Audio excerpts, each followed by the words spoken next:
Hi, welcome back guys. This is your friend, the Iron Fanfics, back with amazing fanfiction.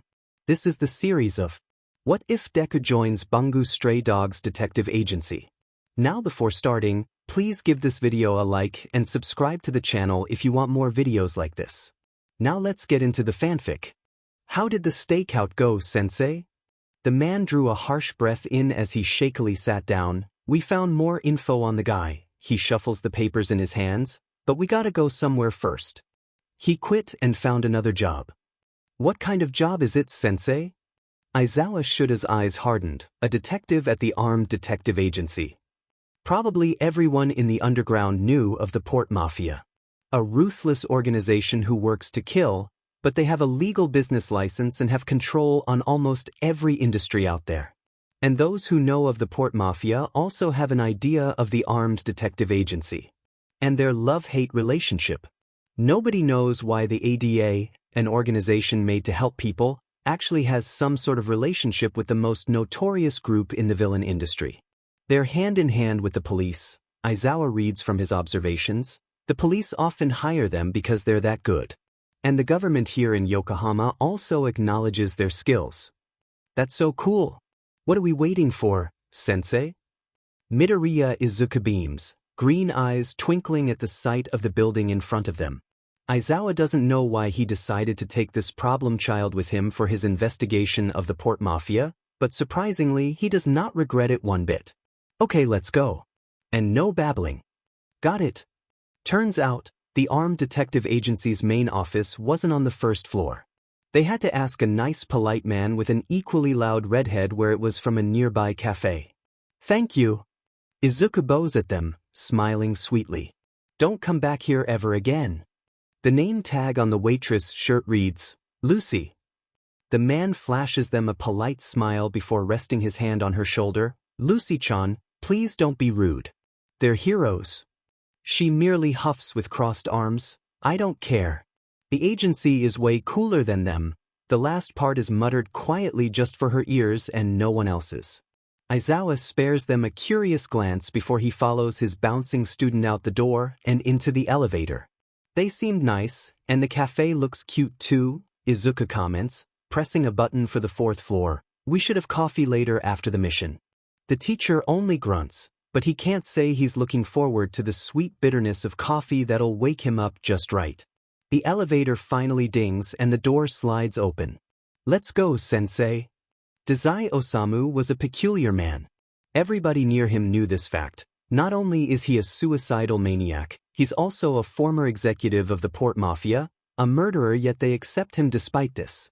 He is the reason why Aizawa and his student are standing before the door labeled, Armed Detective Agency. He does not hesitate and turns the knob, announcing gruffly, It's Eraserhead. We're looking for Dazai Osamu. Sensei dash. Izuku carefully taps his side because he's being a bit rude right now, not even reading the room thoroughly. I'm Deku and this is Eraserhead. We come from Unit A, and we're here to find Dazai Osamu, a former member of the Port Mafia. Is he, by any chance, here? Thank the heavens for Izuku. This is one of the reasons Aizawa brought him along. He can do those silly introductions for him. May I ask, why are you looking for Dazai-san? A blonde boy with freckles like Izuku suddenly pops into the frame with a curious glint in his eyes of gold, smiling brightly. Aizawa notes how he and his student are scarily similar. They're like the sun. I'm Kenji. How about you take a seat first and I'll prepare some tea?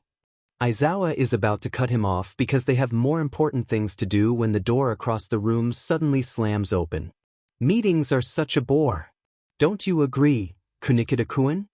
Shut up, Dazai. Aizawa and Izuku both look at each other, the child's eyes widening in realization. Dazai-san. Aizawa slumps. Too late. Izuku is already bolting past Kenji, the desks, and screeching right in front of the man with wavy dark brown hair hovering just above his shoulders and a trench coat framing his neat proportions. Dazai Osamu. Demon prodigy and the youngest executive in Port Mafia history. It's him in the flesh. Aizawa tries hard not to show the bewilderment on his face. This is the man they've been looking for, who can possibly hold the key to all the Port Mafia's secrets and stop their tyranny in the underworld. Who are you? A new client. He quips, studying Izuku. Why don't you take a seat first? We'll be right with you, a man with glasses says without even looking up from his scribbling in that notebook of his. Naomi. Aizawa spots a girl with long dark hair and a uniform peeking out from the desk. Yes, Kunikida-san? No, we're not clients. Izuku nervously interjects, shaking his head. We're heroes. And we're here to question Dazai Osamu. Aizawa decides now is the perfect time to properly introduce himself, as he stalks over to them. I'm Eraserhead, and we were wondering if we can ask Dazai about his previous involvement with the Port Mafia. Blunt and straight to the point. That's his style, though Izuku gapes at his inconsiderateness. Dazai stills, and the man beside him paused from his writing. The atmosphere in the office seems tense now. Just wait a minute. But the woman is interrupted by the door opening once more. What is happening here? A man enters, arms crossed underneath his black haori. Eraserhead. His eyebrows slightly raise in recognition. What are you doing here? Fukuzawa Yukichai, president of the Armed Detective Agency. A truly remarkable man, so exceptional that countless government heads seek his advice. Aizawa has seen his pictures, and heard the rumors too, which says he is in a relationship with the Port Mafia's boss that extends past business. He straightens. I'm investigating the Port Mafia, sir. His eyes flicker to the man in question, and I wanted to meet with Dazai Osamu, in hopes of getting some information on the Port Mafia since he was a former member. As you know, the Port Mafia is very elusive, and finding any sort of information on them is very difficult. The president slowly nods, agreeing, that is right. Though, I would have preferred if you set an appointment with me first. He frowns. How about we have a talk in my office? And we'll see you about having to interview my subordinate. Aizawa has also heard Fukuzawa may seem like an impassive and emotionless man, but he deeply cares for his employees. Of course. He smiles. How about leaving your student here? Homie, do fetch the boy a cup of tea. Yes, boss. Izuku tries to fumble for a protest, but the girl's long gone now. And with one last knowing look at his student, Aizawa trails after Fukuzawa Yukichi. Deku-kun, is it? The girl, Naomi, asks as she sets the cup of warm tea on the table and takes a seat across him. Are you a student? He nods, bringing the cup to his lips. Though the tea burns at his tongue, it is warm and comforting. I'm a third year from UA. He barely manages to suppress himself from asking about her quirk. She suddenly gasps, I'm also a third-year student. She beams, hurriedly waving over someone from the side. And Ison, this boy is from you, she exclaimed, looking at him with astonished eyes. That's a hero school, right? Ah yes. I heard it's the most prestigious school for heroes, and it's very hard to get in. So you must be good, considering you're about to graduate. Izuku jumps at the new voice, furrowing his eyebrows. The boy standing beside Naomi has orange hair parted in the middle and a very warm smile. Probably seeing the confusion on Izuku's face right now, he chuckles. I'm Tanizaki Junichiro, her older brother. They don't look alike. But suddenly there's a ring, and they're perking up, eyes softening in recognition. Atsushi. Kyuka-chan. How was it? Izuku blinks, confused, and turns around. It was fine. Thank you, Tanizaki-san and Naomi, for asking. There's a boy with his white hair unevenly cut and a girl wearing a red kimono with the blankiest expression Izuku has ever seen. Oh, who's this? A new client, perhaps?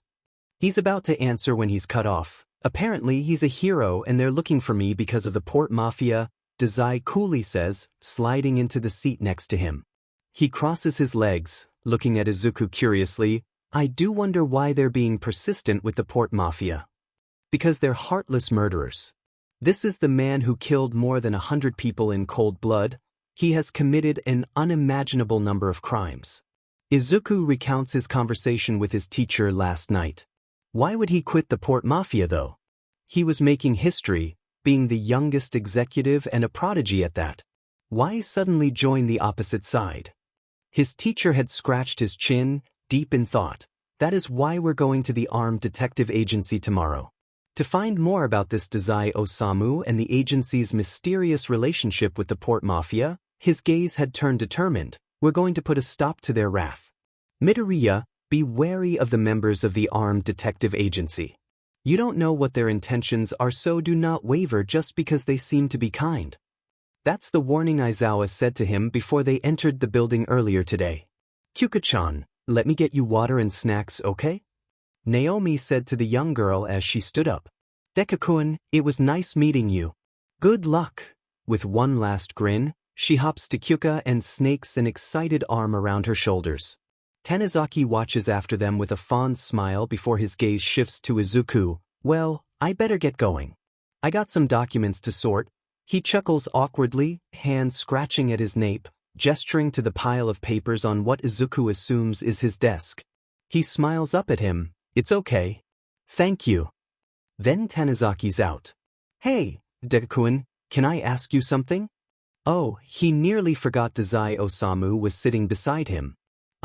Sure, would his question be, can I kill you? Or, what's your quirk? Do you know any pretty girls willing to kill themselves with me? Wait, what? Izuku just stares at him, absolutely baffled. Pretty girls? Kill themselves? With him? Just then, a soft chuckle breaks the awkward silence. Izuku assumes the boy sitting down right now is named Atsushi.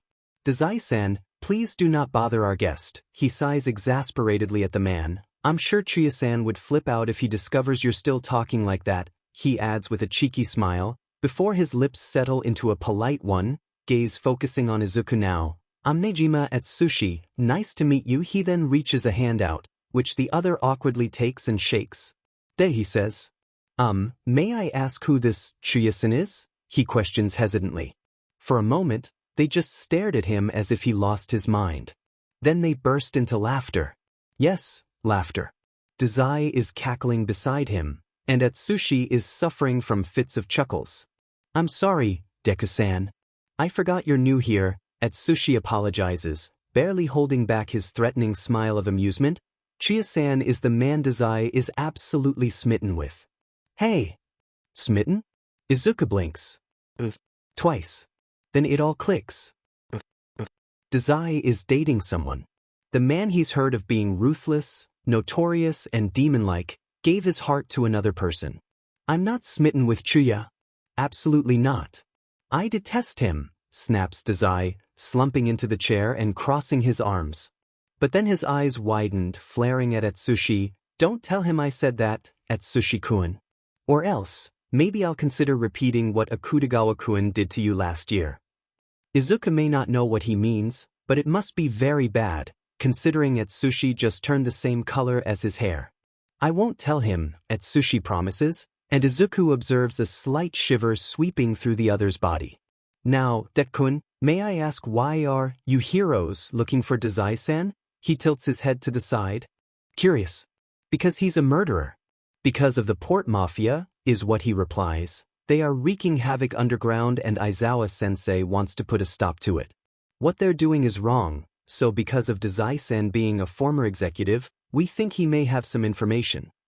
But it's more than that. Not just because this man was previously involved with the Port Mafia, they're doing this to arrest Dazai Osamu for his crimes and find out what is the root of all the rumors. I'll tell you one thing, problem child, Aizawa says to him one night out in the balcony. Izuku recalls they were overworking once more and decided to get a breath of fresh air for a moment. The thing you gotta know about being an underground hero is that all rumors in the underground have some sort of truth in them. So don't hesitate to investigate. Oh ho ho, said Man Sings, amused. Of course, I have information, Deku-kun. Enough to bring the entire organization into ruins, that is, he purrs, finger coming to tip Izuku's chin up so he's met with dark brown eyes swirling with something mysterious. But why should I give it to you? I like to leave my past behind and buried, Deku-kun, and as swift as he came, he withdraws from him, sporting a small smile. It's dash. Attention, everyone. He's interrupted again. All eyes turn to Fukuzawa Yukichi standing in the middle of the room, Aizawa by his side. There is also an unknown man of rather short stature, wearing a beret and a cape. Izuku cannot read his teacher's composure. He cannot tell what happened in the office just by looking at his usual gruff expression. I have an important announcement to make. Aizawa fidgets. Fukuzawa looks serious, clearing his throat. The armed detective agency will intern in UA for 6 months. And Midoriya Izuku does not exaggerate when the entire office blows up. What? You want to arrest Dazai? Aizawa nods. Fukuzawa hummed, thoughtful, sinking back into his chair. I am well aware of Dazai's dash. He clears his throat, past. But I am curious, he leans forward. Why now, Eraserhead? When everything is peaceful and he seems to have left that behind him. Aizawa holds back his surprise. Because the Port Mafia has been acting up, Fukuzawa-san. We needed info to bring it down, so we tried to find a reliable source. And Dazai was a perfect match. He was a former executive, meaning he was at the reach of very important information. But then, that also means he has committed atrocious crimes. Do you know how many? Fukuzawa shook his head. Aizawa strangely saw this as a challenge, some sort of dare as his lips twitched upwards. 138 murders, 312 cases of extortion, and 625 cases of fraud, along with various and sundry other crimes. However, the president does not seem to waver, simply staring at Aizawa blankly. He finally lets out a sigh. I do understand what he did was wrong. But do you not see his efforts to be human? Meetings are such a bore, Kunikida-kun. But Aizawa Shoyuda does not judge. I see that, Fukuzawa-san. And what about the Port Mafia? Are you going to arrest them too? He replies, of course. They are this city's worst organization, before adding, but we have to get some info about them first. A quiet chuckle then slips out of the other's lips. Yes, the Port Mafia is truly the worst, but then his eyes froze, cold and stern, though I do not appreciate the wording.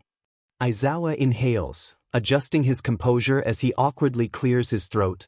Fukuzawa-san, may I ask something? When the man nods, he continues, what is your relationship with the Port Mafia?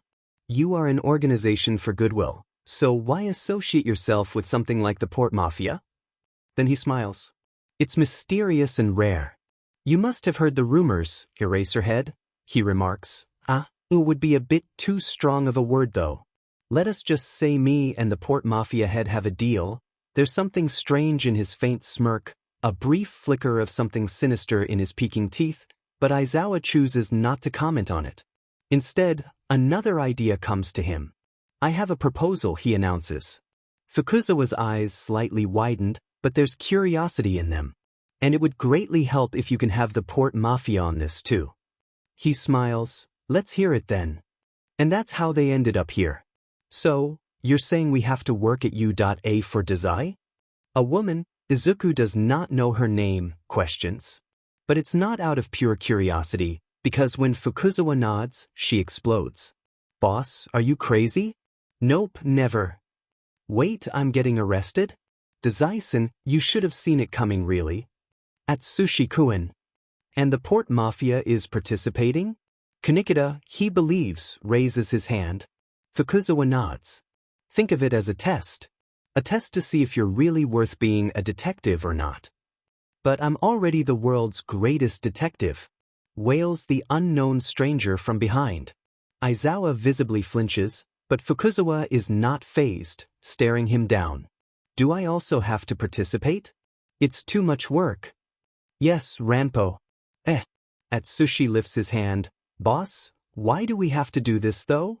As I said, it is a test. These heroes here want to see if Dazai and the Port Mafia have to be arrested. Then why should we take the blame too? Have Dazai and the Port Mafia work for them. Not us. Ranpo whines, frowning. Their president raises an eyebrow. Really?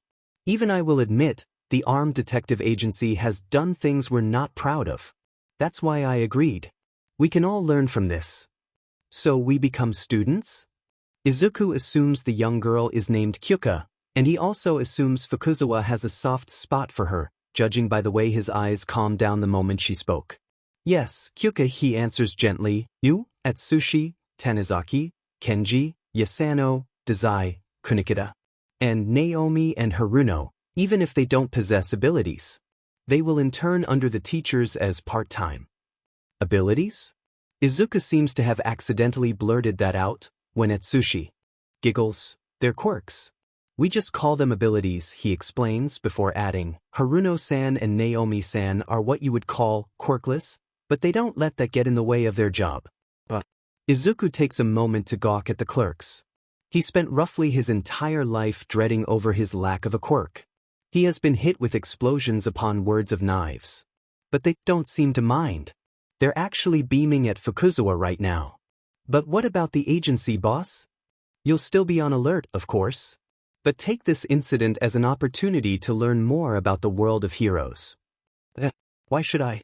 I solve way more cases than these chumps. Proudly declared Ranpo once more, smirking straight at Izuku.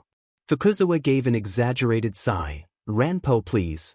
Get a hold of yourself, greatest detective, he says sternly at him. This is also for the agency's sake as well. Izuku notes how their dynamics differ from the very few he has seen.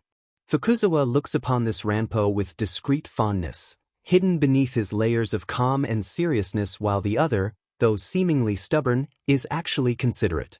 Because he releases a sigh, shoulders deflating, managing to utter, fine. I'll do it. The president's lips crack into a small satisfied smile, eyes glazing over the entire office. Okay then. Eraserhead will explain the details.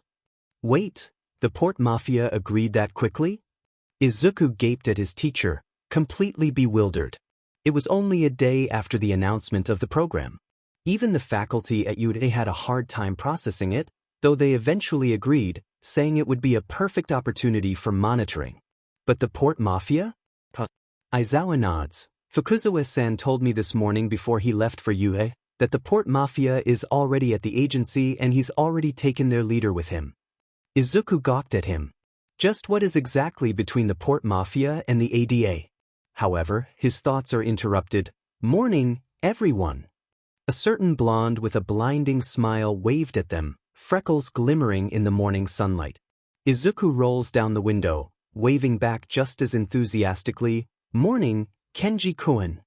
We're going to be classmates? Yes, problem child. You'll be monitoring them. I'm so excited to be your classmate, Izuku-kun. It's okay if I call you that, right? Haruno and Tanizaki stray not far behind, Naomi glued to his side as usual and their luggage in hand. The agency will not just be in the same class as him, but also in the same dorm. It's for the sake of the program, that's what his teacher told him. Morning, sensei. The newcomers bowed at Aizawa, flashing a polite smile. The man looks disgruntled to most, but Izuku can tell there is a hint of excitement for his new students. Take a seat, he orders, and they almost instantly bow and shuffle their way down the aisle. Kenji beams at Izuku, taking the solo seat on his far left. Haruno also takes a single seat out front while the siblings opt for the spots behind him. There's the rattle of suitcases and the usual giddy giggles of Naomi, before Izuku feels a presence next to him. Izuku-kun. Naomi chirps, smiling brightly over his shoulder. I'm so excited to be your classmate. Even Jin seemed excited. Izuku blinks. Jin? He doesn't recall a Jin from yesterday. Perhaps, is she a member he hasn't seen yet? Oh, she's a member of the Port Mafia. Tanizaki clears up his confusion. He just nods until it dawns on him. What? Ooh, they're here. Naomi doesn't hear him, pointing to the window and waving her hand. Atsushi. Oh, where are Jin and Higuchi? They'll be here. Don't worry, Nomi. He nearly forgot the Port Mafia will also be his classmates. He can feel a chill up his spine. It's go time. With a great inhale, Izuku wills himself to glance at the window. His first thought was, they are definitely the Port Mafia. They all look like they're going to a funeral. Then his second thought goes, sheet, that's the Port Mafia. Midoriya Izuku is screwed. Morning, everyone. Atsushi's lively voice prompts him to look up, and is he blind or what, but is Atsushi clinging to a member of the Port Mafia? Sensei, hello, polite as ever, the white-haired boy bows deeply, before he nudges the stranger next to him, hissing, be nice. Izuku can see Kyuka right behind them. The other grumbles, but manages a meek bob of the head. "Hello, sensei." He makes it sound like the word, sensei, was the worst poison in the world. And if the fact that Atsushi has his arms looped around this guy's was not shocking enough, Atsushi grins and proceeds to plant a chaste kiss on his cheek as they were walking. Thankfully, someone has noticed his perplexity. Atsushi chuckles nervously, hand coming to rest behind his nape. Izun, this is my air dash. Just say it, Jinko.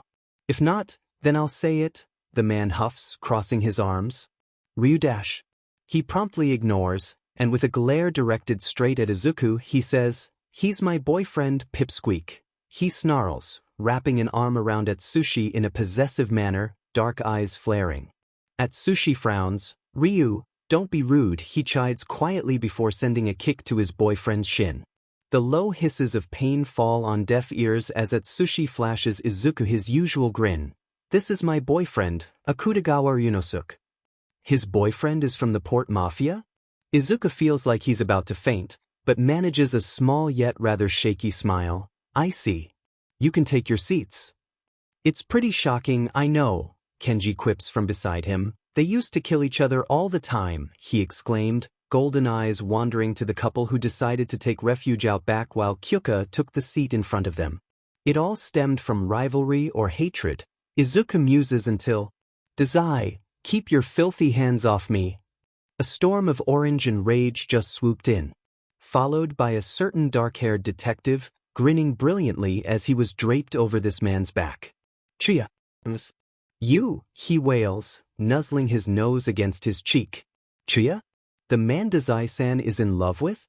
That's him? He has a nice hat though," Izuku thinks. But upon closer observation, this Chuya is shorter than him. "You must be Eraserhead, huh?" he snarls at said hero, flaring. "Just so you know, I don't want to be here. I'm just doing boss's orders." Then he saunters off not before, "Dazai. Get away from me." Poor Dazai Osamu smacked against the side. "Chuya. We haven't seen each other lately because of your missions." He grabs the man's leg, jutting out his lips in a fearsome pout. "Dazai." The fierce shout was not Chuya's, however, but Kunikida, who probably decided he just wanted to get on the bus peacefully and without a lovey-dovey couple in his way. "Kunikida-kun. Chuya's ignoring me." "Who would not?" "Kunikida-kun." Aizawa awkwardly clears up his throat. "How about we all take our seats and wait for the others, Kunikida silently flares at Dazai, who finally decides enough is enough and rises to his feet, waving off the dust on his clothes. "Chuya, let's sit at the back." He intertwines their hands together, and though the orange head gave a mere grunt, he lets Dazai drag him off to where Atsushi and Akutagawa are seated. "Now, where are the others?" Izuku's eyes widened. "There's more? We're here." Just then, another orange head barges in, panting heavily, luggages in his hands. His hair is rather spiky and short, in contrast to Chuya's wavy locks, and the bandage on his nose is something worth noting. "I'm sorry for being late." He deeply bows at Aizawa before turning to the rest. "Takehara Michizo." Most of them giggled, and Izuku realized there's 3 more people behind him. An old, sophisticated-looking man and 2 girls, blonde and brunette. Is that the Jin and Higuchi Naomi was shouting about earlier? "There's only like 2 people in here who don't know you, Takehara," the older man remarks, adjusting his glasses. "But I'll introduce myself. I'm Hiratsu Ryuro, commander of the Black Lizard." He gestures to the 2 girls. "And this is Akutagawa Jin, my other second in command." He motions to the brunette with spiky hair and a mask covering half of her face. "Akutagawa? Isn't that?" "She's Akutagawa-san's little sister," he adds before nodding to the blonde. "Higuchi Ichiyo, subordinate of Akutagawa. That Akutagawa guy must be in a high position." As the trio make a beeline down the aisle and settle on the seats in the middle, Aizawa speaks up once more. "We're missing Dash." "I'm here." The so-called greatest detective pops in, not even sparing the teacher a glance as he popped a chip in his mouth. "Sorry, I'm a bit late. I had to do a snack run first," he quips, casually sitting down in front of Izuku. Quite an odd one, Idagawa Rampo is.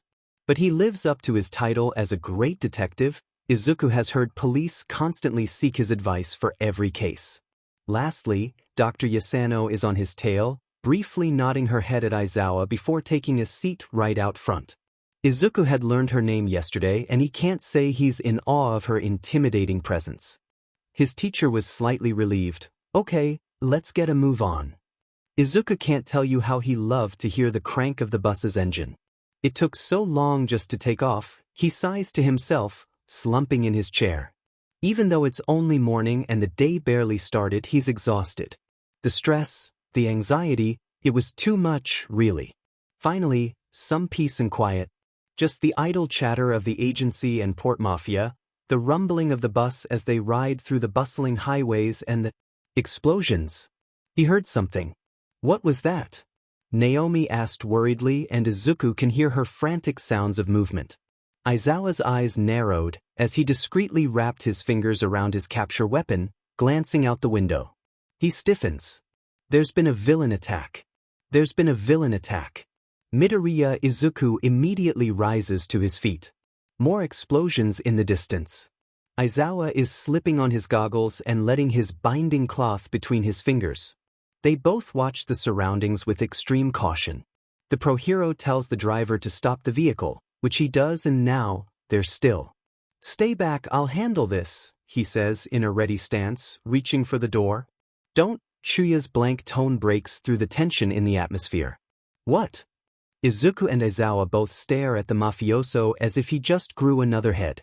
His legs are crossed, a bored expression stitched on his face. You don't need to do anything, pro-hero, he mutters before turning to his side. Akutagawa, you go. Yes, Chusen.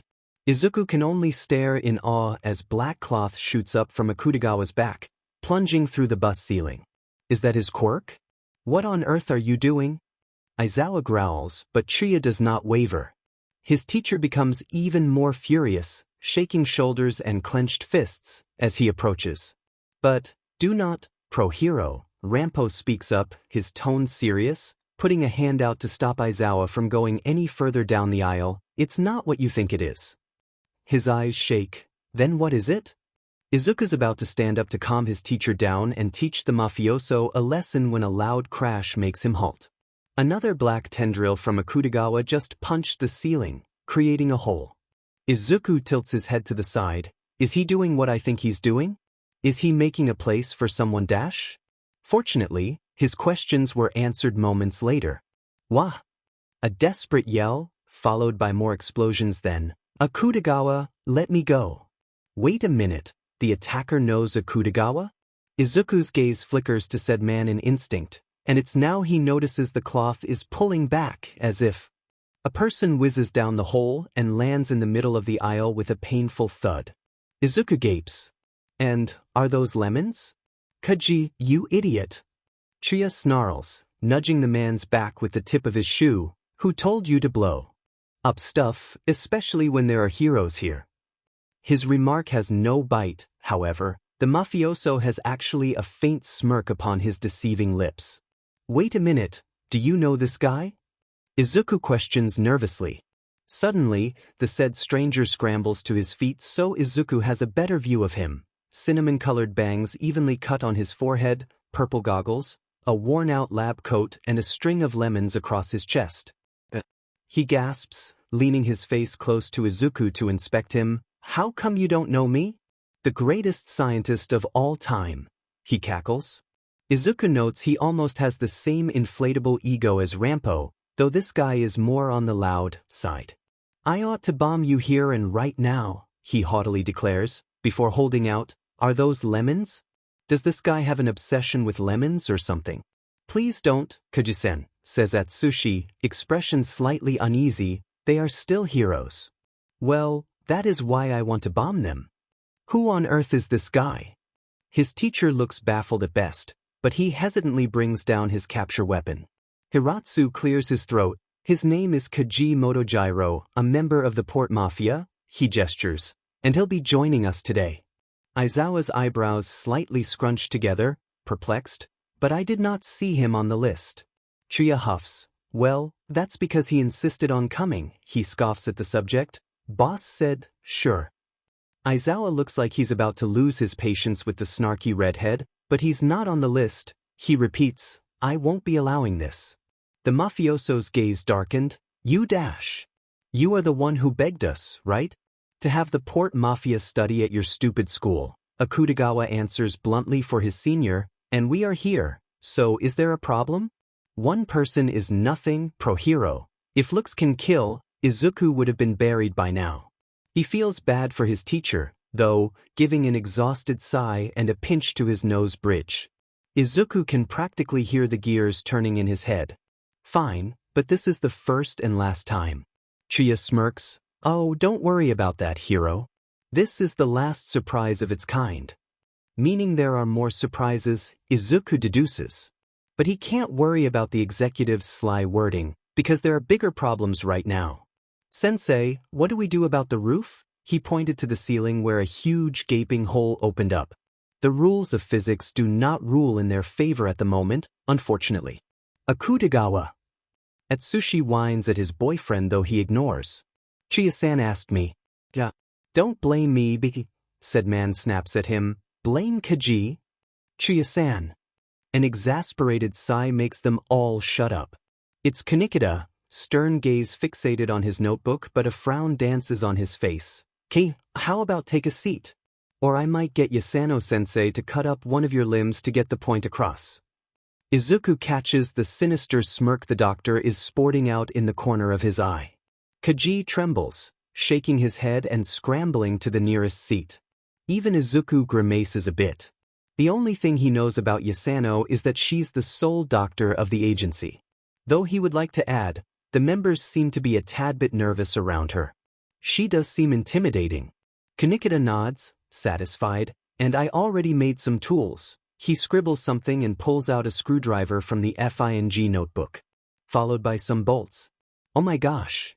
Completely amazed, Izuku accidentally spouted, Is that your quirk, Kanikida-san? Dazai's quick to answer, Yes, it is, Izuku-kun. Kanikida-kun here can make anything by writing the object in his notebook, he chirps, clapping his hands, but it has to fit inside the page. That's the drawback I see. Izuku bobs his head in understanding.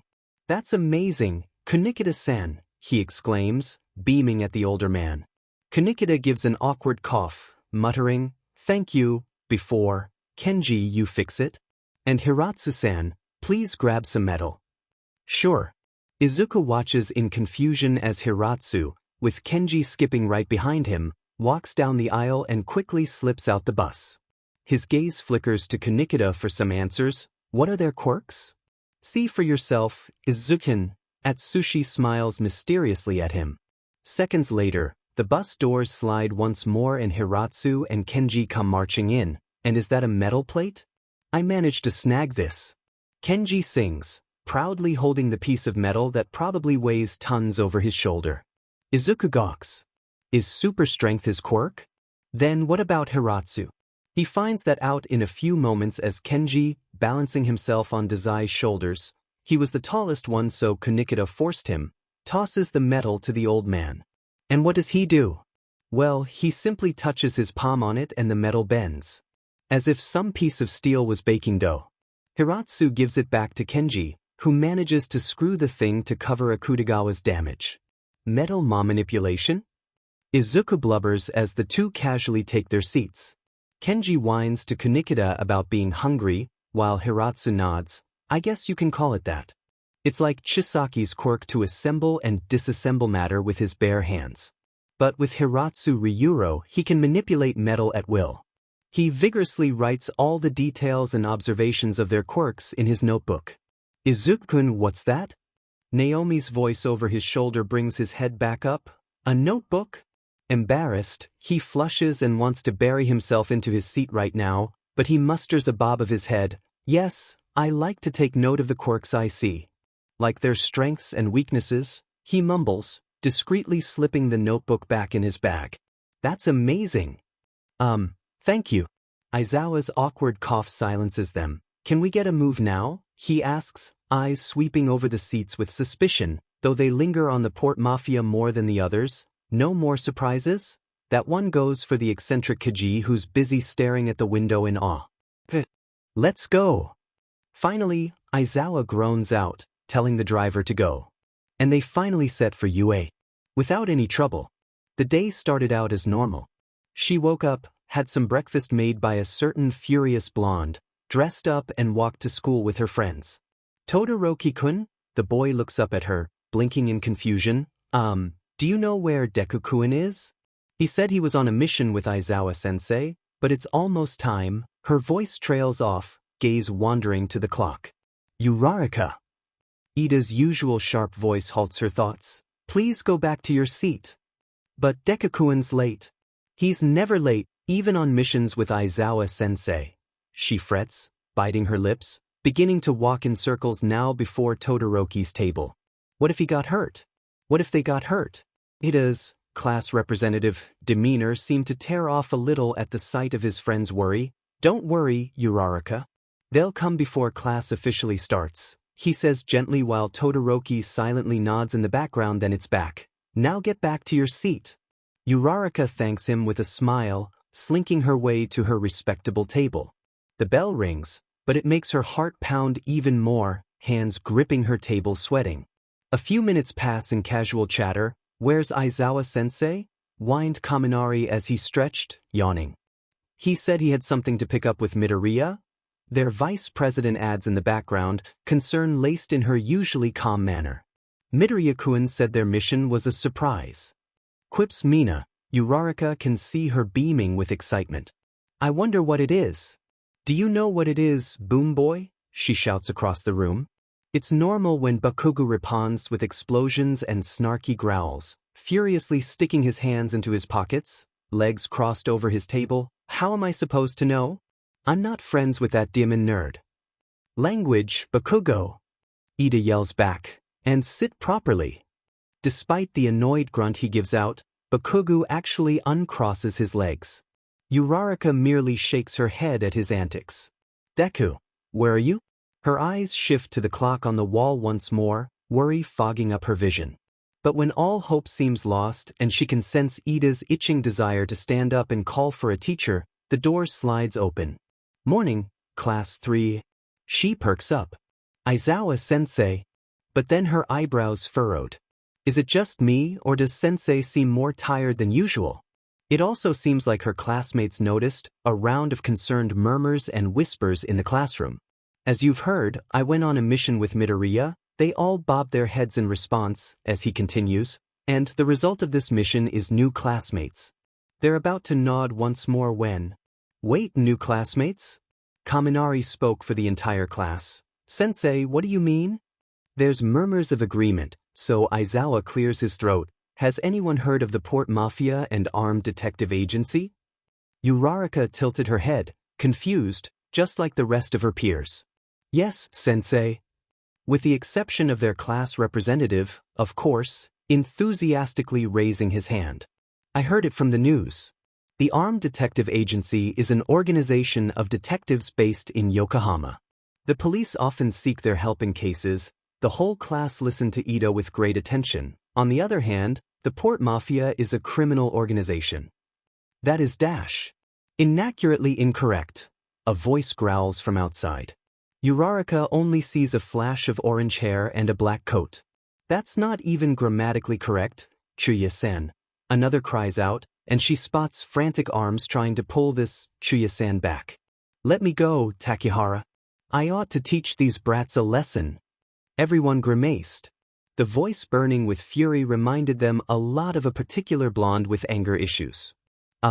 Sensei? Tsuyu slowly lifts her hand. Are they our new classmates, Karo? Said teacher gives a long sigh, shaking his head. How do I explain this? They hear him mutter under his breath. So, those people that they are dash. The Armed Detective Agency. Kunikida-san. The new voice belonged to a tall man with glasses and dirty blonde hair. As he bowed, Kunikida Dappo, detective at the agency. What's a detective doing here? Uraraka wondered. Is it to teach them? The thought of learning something new somehow makes her heart race. But her teacher looks strangely disgruntled. He always looks disgruntled, but this time that IT looks different. I said to wait outside, he says at Kunikida through gritted teeth. Uraraka can assume all her classmates are in the same ordeal as she, on the edge of their seats, suffocating because of the clear tension in the atmosphere. You gotta break it to them eventually, the man replies, before his attention is on the class. The agency and Port Mafia will intern and study here for 6 months. He must have been deaf because he doesn't even waver at the shocked gasps that follow. Wait a minute. The Port Mafia? That organization that key dash. But before Ojiro can talk any further, another person struts in. We don't kill, it's an old man, who cuts him off sharply. It's called elimination. We eliminate those who threaten to topple our rule and those who dare go against us. Furious, Mina stands up, fists thundering on her desk. They're the same thing. You're murdering people. Uraraka hears the screeching noises of her classmates' agreement, while the man's calm demeanor cracks a little at the seams. Sensei, you can't let murderers be our classmates. Yeah. Aizawa pinches the bridge of his nose, sighing shakily. Class, it's for you students to learn. Principal Nizu. Everyone perked up at the familiar voice, extremely relieved until they swallowed what he had said. Wait, to learn? What do you mean? Consider this a rehab program, he explains. The agency and the mafia will be here in UDA for 6 months, for us to monitor them, and this can also serve as a learning experience for all of you. He pauses, eyes wandering to the door. Some will be your peers while others will teach you once or twice a week. They will also live in the dorms. Bakugu explodes. Uraraka's actually surprised he held it in for so long. Why should I learn and live with effing murderers? He seethes at the men, eyes raging with fury. We are not murderers. She's so done with all the interrupting and cutting off. This time, it's a man clad in a black coat with orange wavy locks. She assumes this is also the same person who shouted earlier. The Port Mafia are not criminals. Do not compare us to them, he snarls. She blinks. He and Bakugu are so alike. You murder people. That's more than enough to call you villains. Growls back Bakugu, putting his palms out, which are beginning to crackle dangerously. Oh no. Uraraka shuts her eyes out of instinct, as the explosions don't ring in her ears. Do not lay a hand on Chusen. Instead, a dark voice goes, and she wills herself to flutter her eyes open. A pale-skinned man with choppy back hair greets her. What happened to the explosions? Did Sensei erase Bakugu's quirk?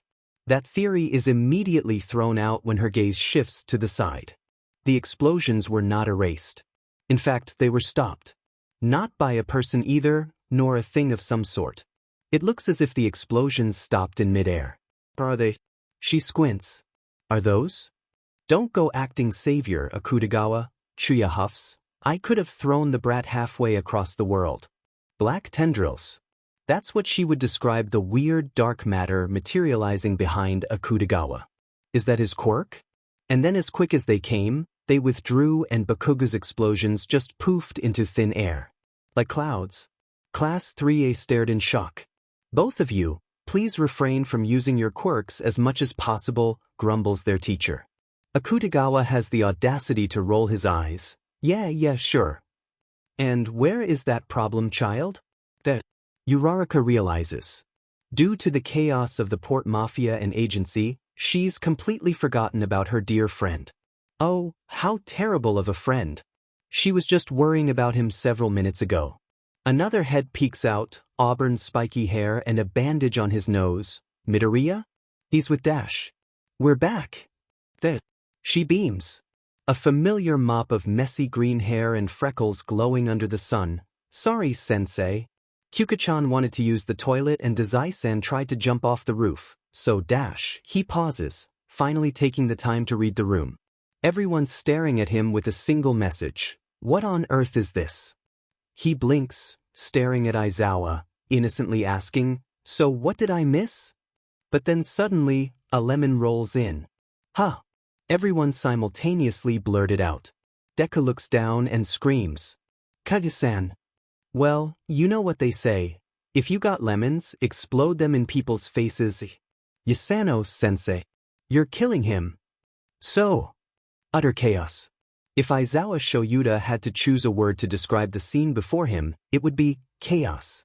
His class is already more than a handful. Top that off with strangely murderous detectives. Yasano was currently smashing Kaji's face into the floor, and even more murderous mafiosos. His life has become hell.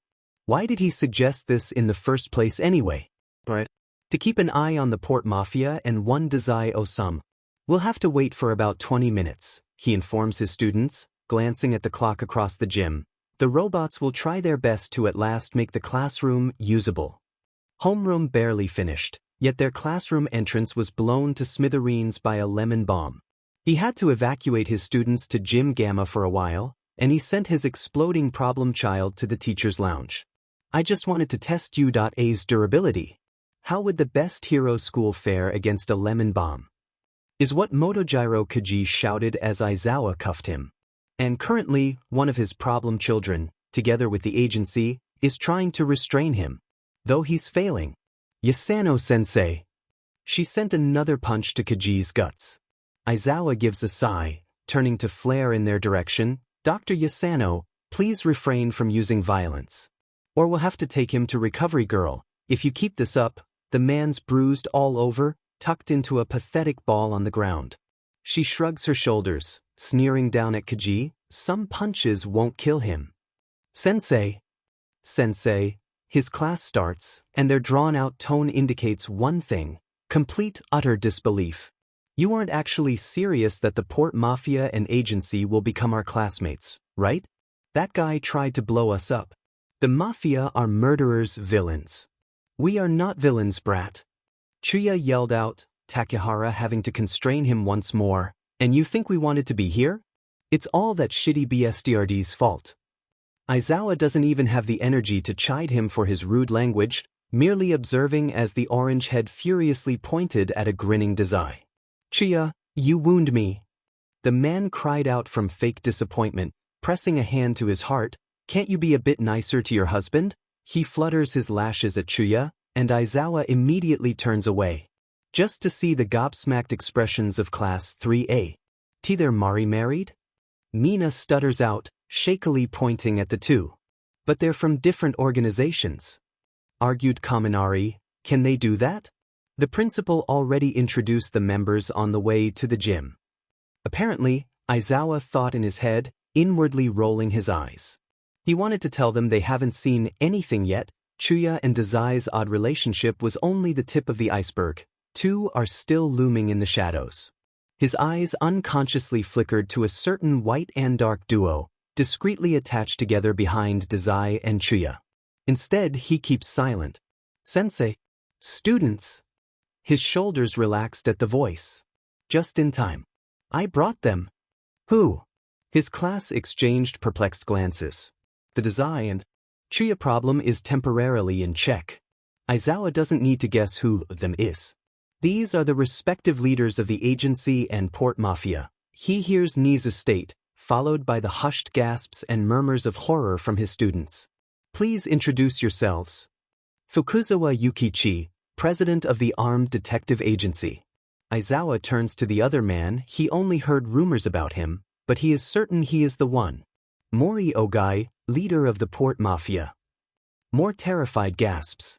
With eyes as red and cold as blood, a smile so cunning, there's no mistaking he is the puppeteer behind the horrors of the Mafia.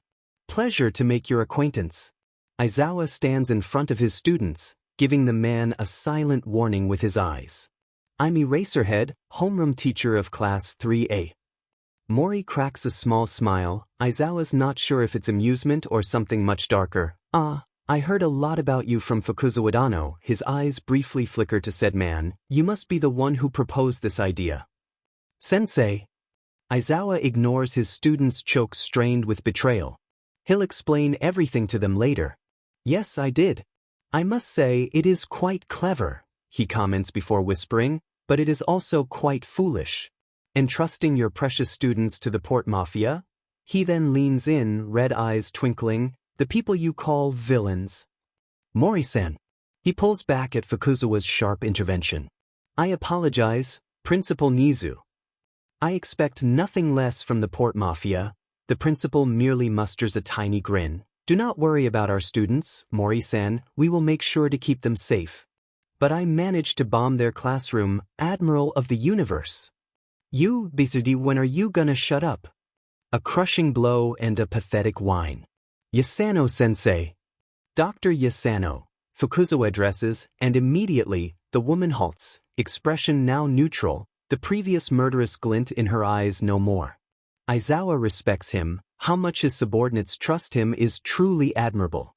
While the robots are fixing your classroom, let me use this time to further explain the details behind this project. Niza begins. As I said, members of the Port Mafia and the agency will be here with you.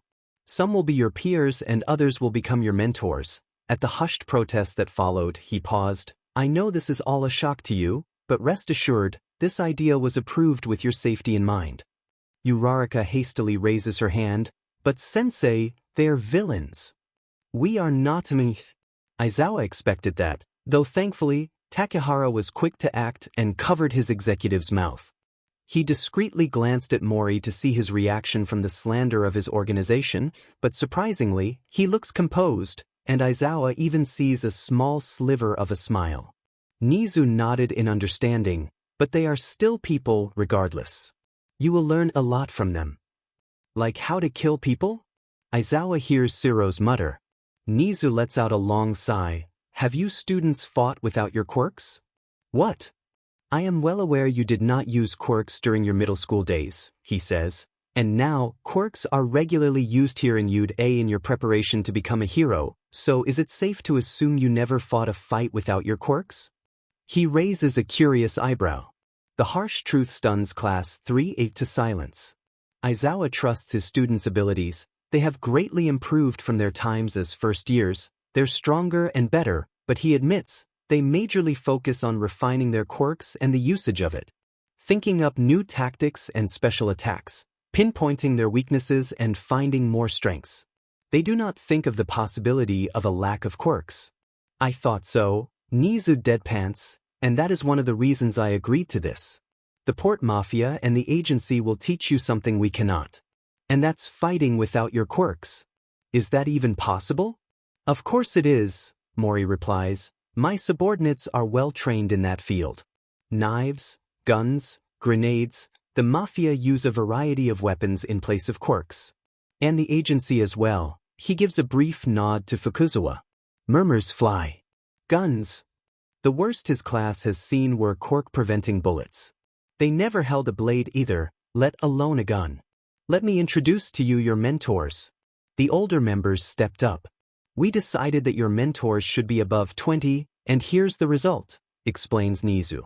They will teach you things such as how to fight hand-to-hand combat, properly wield a blade and gun, and so much more. He then gestures to Kaji, cuffed, looking like a kicked puppy. Even he will teach you science. He ignores their complaints, pointing to Yasano. She will also teach you and occasionally will serve as a doctor. Then he motions to Rampo. This man is regarded as one of the greatest detectives in Yokohama. He will also sharpen your deduction skills. Nizu-san, you are wrong, Rampo interjects, and Aizawa knows what he's going to say next. I am not just the greatest detective in Yokohama, no. I am the greatest detective in the world. Aizawa slumps. As expected. Though their principal does not look bothered at the slightest, only nodding, I apologize and I do agree. Police constantly seek your advice in solving cases. Rampo flashes a proud grin. Well, at least you are well aware. He tips his hat towards him. Next are your new classmates. They are composed of Atsushi, Kyuka, Tanizaki, Jin, and Takehara. Naomi-san and Haruno-san here will be interns, he says before giving them a cautious glance, meaning he's asking for permission. The two girls nod, and he continues, since they have no quirks, they will help out the teachers instead. As expected, Class 3A whispered among themselves, though a round of continuous shushing and careful looks was enough to shut them up. Aizawa's grateful for the steadfast responsible Ida. Your mentors here, he motions, will teach you once or twice a week. The students, however, will stay at the dorms. Everyone gasps. Their things are already inside. Correct me if I'm wrong, Midoriya? He lifts an eyebrow in the greenhead's direction. Yes. Izuku vigorously nods. In the corner of his eye, Aizawa can see his students' baffled glances towards their classmate. And it's settled. Nizu claps his hands, beaming, "If you have any more questions, please freely ask me." Silence. A quiet chuckle slips through. They look quite shocked. Mori muses, "Well, it's not a surprise really. I am quite excited on the other hand," he hummed before glancing to his side. "Don't you agree, Fukuzawa Adano?" "I am curious myself," he admits, nodding. The class stared at them in dread. "Sensei, may I ask something, Karo?" Tsuyu lifted her hand. "Yes, go on." She presses a finger to her chin, thoughtful. "Does the other classes know?" "I only informed them that your class will temporarily have new students and teachers, but I did not tell them anything more," he answers. "This mission needs to be highly confidential, and I hope you understand that well. It should not reach ears beyond Yue." They all hesitantly nodded. Aizawa can see the uneasiness forming on their faces. "Principal Nizu, Eraserhead." An automatic voice goes and everyone turns to the source. It's a robot. "The classroom is ready. The classroom is ready," it beeps. Nizu pivoted towards the students again, flashing a smile. "Well, let class begin." Atsushi felt uncomfortable. The stares, the murmurs, whispers, it was hard to squirm under their scrutinizing gazes. Though as Mori-san said, it is to be expected. They were not of this world, they are not heroes. They tailed behind the students, well, he should call them his classmates now, feeling awkward. Atsushi did not receive proper education, he was only taught basic things at the orphanage and experiences were more than enough of a lesson at the agency. So just being in the school is enough to make him break out in a sweat. And when they follow Izuku to the locker rooms to get their uniforms, Atsushi's palms seem to sweat even more. "You okay, Jinko?" His boyfriend was always such a perceptible person, one eyebrow raised in concern and a frown beginning to grace his lips. As he buttoned the jacket, adjusting the hems, he mumbles, "Just not used to this whole thing." He hesitates. "I never actually went to a proper school," he admits quietly. A cold hand on his own, but it sets Atsushi's heart aflame. Akutagawa's dark eyes are gentle, almost fond. "Don't worry, me too. I trained with the Port Mafia my entire childhood." He manages to give the other a small smile. "Thank you." "Hey, Atsushi-kun?" Blinking, he turns around. "Yes, Izuku?" He's greeted by a smile soft at the edges, beaming with something brilliant. "Don't worry about a thing," Izuku gently assures him. "I do apologize for my classmates though. They're just not used to this whole thing as well," he sheepishly says. "But never forget you're welcome here." Atsushi was wary of him at first, considering the other was a student and wished to put his mentor behind bars, including his boyfriend and people he would call friends. And Atsushi's certain Izuku feels the same way about him. But now, they will be spending 6 months together, so what's wrong with letting down his guard just a little? "Thank you, Izuku-kun." He beams, scanning Atsushi from head to toe. "You look great, Atsushi-kun," he chirps, clapping his hands together. "I'm relieved that the uniform fits you all." He lets out a puff. But then he suddenly brightens, as if remembering something. "Since we're classmates now, can I ask what your quirks are?" "No." "Ryu." Slamming his locker shut, Akutagawa met the boy's curious eyes with his own dark ones. "I'll show you later, pipsqueak," he warns before passing by him and slipping out the door. "Sorry, Izuku-kun. Ryu is like that." But, contrary to expectations, Midoriya Izuku looks determined, forest-like eyes twinkling. "It's fine, Atsushi-kun," he says, something akin to burning passion in his steady tone. "I'm actually looking forward to it." He agrees. Walking inside the classroom was even more awkward. Is this how the characters on television felt on their first day of school? As they all wiggled their way down the aisle, their seats were at the very back. Atsushi squirmed under their stares. It seems like they were some amusement park attractions. And the utter relief he felt when he finally reached his destination was indescribable, slumping down on the seat with a sigh. He envies Tanizaki actually. He was previously a student before he was swept away by the agency, so all of this mustn't be uncomfortable for him. Well, excluding his usual nervousness when it comes to changes. Kenji's his usual self, bright and positive, so no worries there.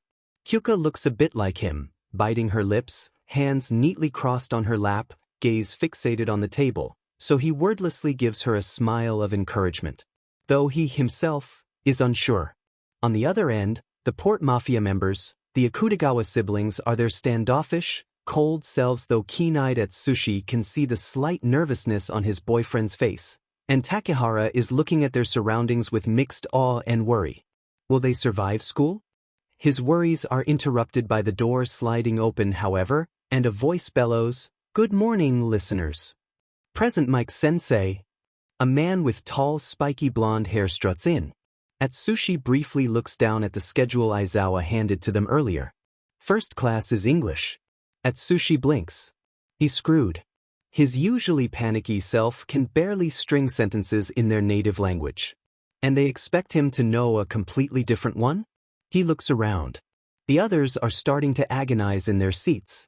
But what Naijima Atsushi did not know at that moment, as he dreads when present Mike begins to scribble unfamiliar words on the board, was there was something far, far worse than unknown subjects. Atsushi usually looked forward to eating food. Now, don't get him wrong. Food was a privilege. Growing up in the orphanage, food didn't come by easily. So, like everything in his life, Naijima Atsushi was grateful for food, even the smallest of scraps, more than his entire being. But now, for the first time in his life, his appetite is not going anywhere, even after the ringing of the bell and screeching of chairs cried in his ears. That was kind of fun. Atsushi gaped at Kenji in horror. That was anything but fun. Uncomfortable, to say the least. The classes did not teach them new lessons, rather it just showed them how lacking their knowledge really is. They didn't exactly teach calculus and geography in the Port Mafia and agency. "I'm not feeling so good," he mumbles, resting his cheek against the cold surface of his desk. In the corner of his eye, he sees Akutagawa raise an eyebrow in concern. "Those classes drained the life out of me." "For once, I agree with you, man tiger," piped Takehara as he nodded, an uneasy frown on his lips. "Who knew I didn't know everything about the world?" "Jin." He suddenly snaps when the girl lets out a grunt of affirmation. "Everyone." Atsushi-kun. At that moment, a mess of green curls comes tumbling in, almost crashing into his desk. A brilliant smile greeted him. "Let's all eat lunch together." Izuku chirps, straightening himself, "We can sit with my friends." I'm not sure if that's a very good idea," Atsushi replies, slowly drawing his hand back because he's certain the green-haired boy is going to grab it any moment now. "They wouldn't like us there." Kyuka gives a blunt nod in agreement. "My friends aren't like that. I promise." Izuku insists, before tugging on his jacket. "I'll treat you guys." Atsushi immediately halts in his tracks, shaking his head. "Izuku, we can't do that to you." How he hates relying on others. But Izuku is a stubborn one. "Aren't you gonna ask me why I only told you this now?" "Huh. You need money for the cafeteria, Atsushi-kun," he explains before his lips break out into a cheeky grin. "I didn't tell you on purpose because I wanted to treat you to celebrate your first day." Izuku dash. "Jinko, do you think we brought any money?" Deadpanned Akutagawa as if he knew Atsushi was going to protest once more. He glances towards the beaming Izuku, sighing, "Besides, it's that brat's fault he didn't tell us, so let him take responsibility." Izuku's smile cracks a little at the wording, but nevertheless, he's still beaming. So Atsushi relents. "Fine. So, Midoriya, what you're saying is they're going to sit with us from now on?" Izuku nods vigorously, even yanking poor Atsushi to his side for extra measure. "They're friends now." "Friends?" Said friends exchanged glances of confusion. They wouldn't exactly refer to one of the people trying to put them behind bars a friend. Ida leans in to whisper, "They're murderers, Midoriya. Villains." "Oh, it's not like we can't hear you or anything," Akutagawa says through gritted teeth. The blue-haired boy releases an awkward cough before composing himself. "Oi, brats." They all perked up at the familiar voice. "Chiya-san."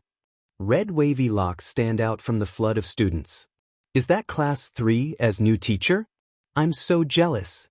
"Only if you knew the truth." "Are you going to lunch?" The students flinch, he can see them shivering at Chuya's close presence. Yes, Chuya-san, Atsushi reluctantly nods. The man huffs. How? You don't even have money. Everyone clearly freezes. A smirk displaying his canines appeared on his face. Thought so. Then he tosses something into Atsushi's frozen hands. Black card. Takehara gasps behind them, but Kyuka quickly shushes him. Chuya-san. What's this for dash? Chuya-san.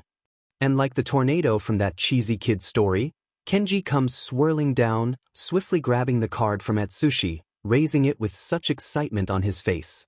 Thank you. And to everyone's shock, he throws himself on Chuya, arms loose around his waist, a smile pressed up against his chest.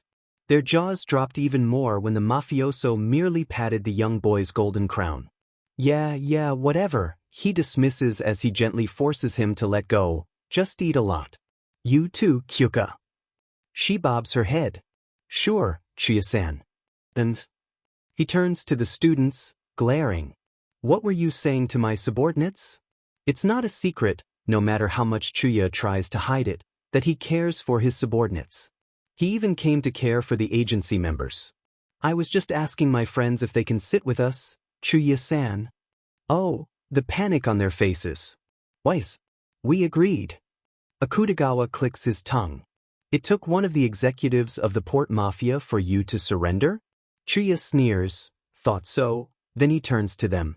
Now, use this card to buy whatever you want. Chuya-san. His deadly glare shuts Atsushi up pretty quickly. Don't even dare. He nods. Then, I'll get going. He bids farewell, walking past them, leaving jaws agape and widened stares in his wake. The last thing he says before disappearing into the corner is, look forward to my classes later. Those BSDs are sitting with that shitty nerd's shittier friends. He scoffs. What was even Eraserhead thinking to let those vermin inside Yude? Even the principals agreed with his whim. What good will it do anyway, to have any villains in here? Bakugu?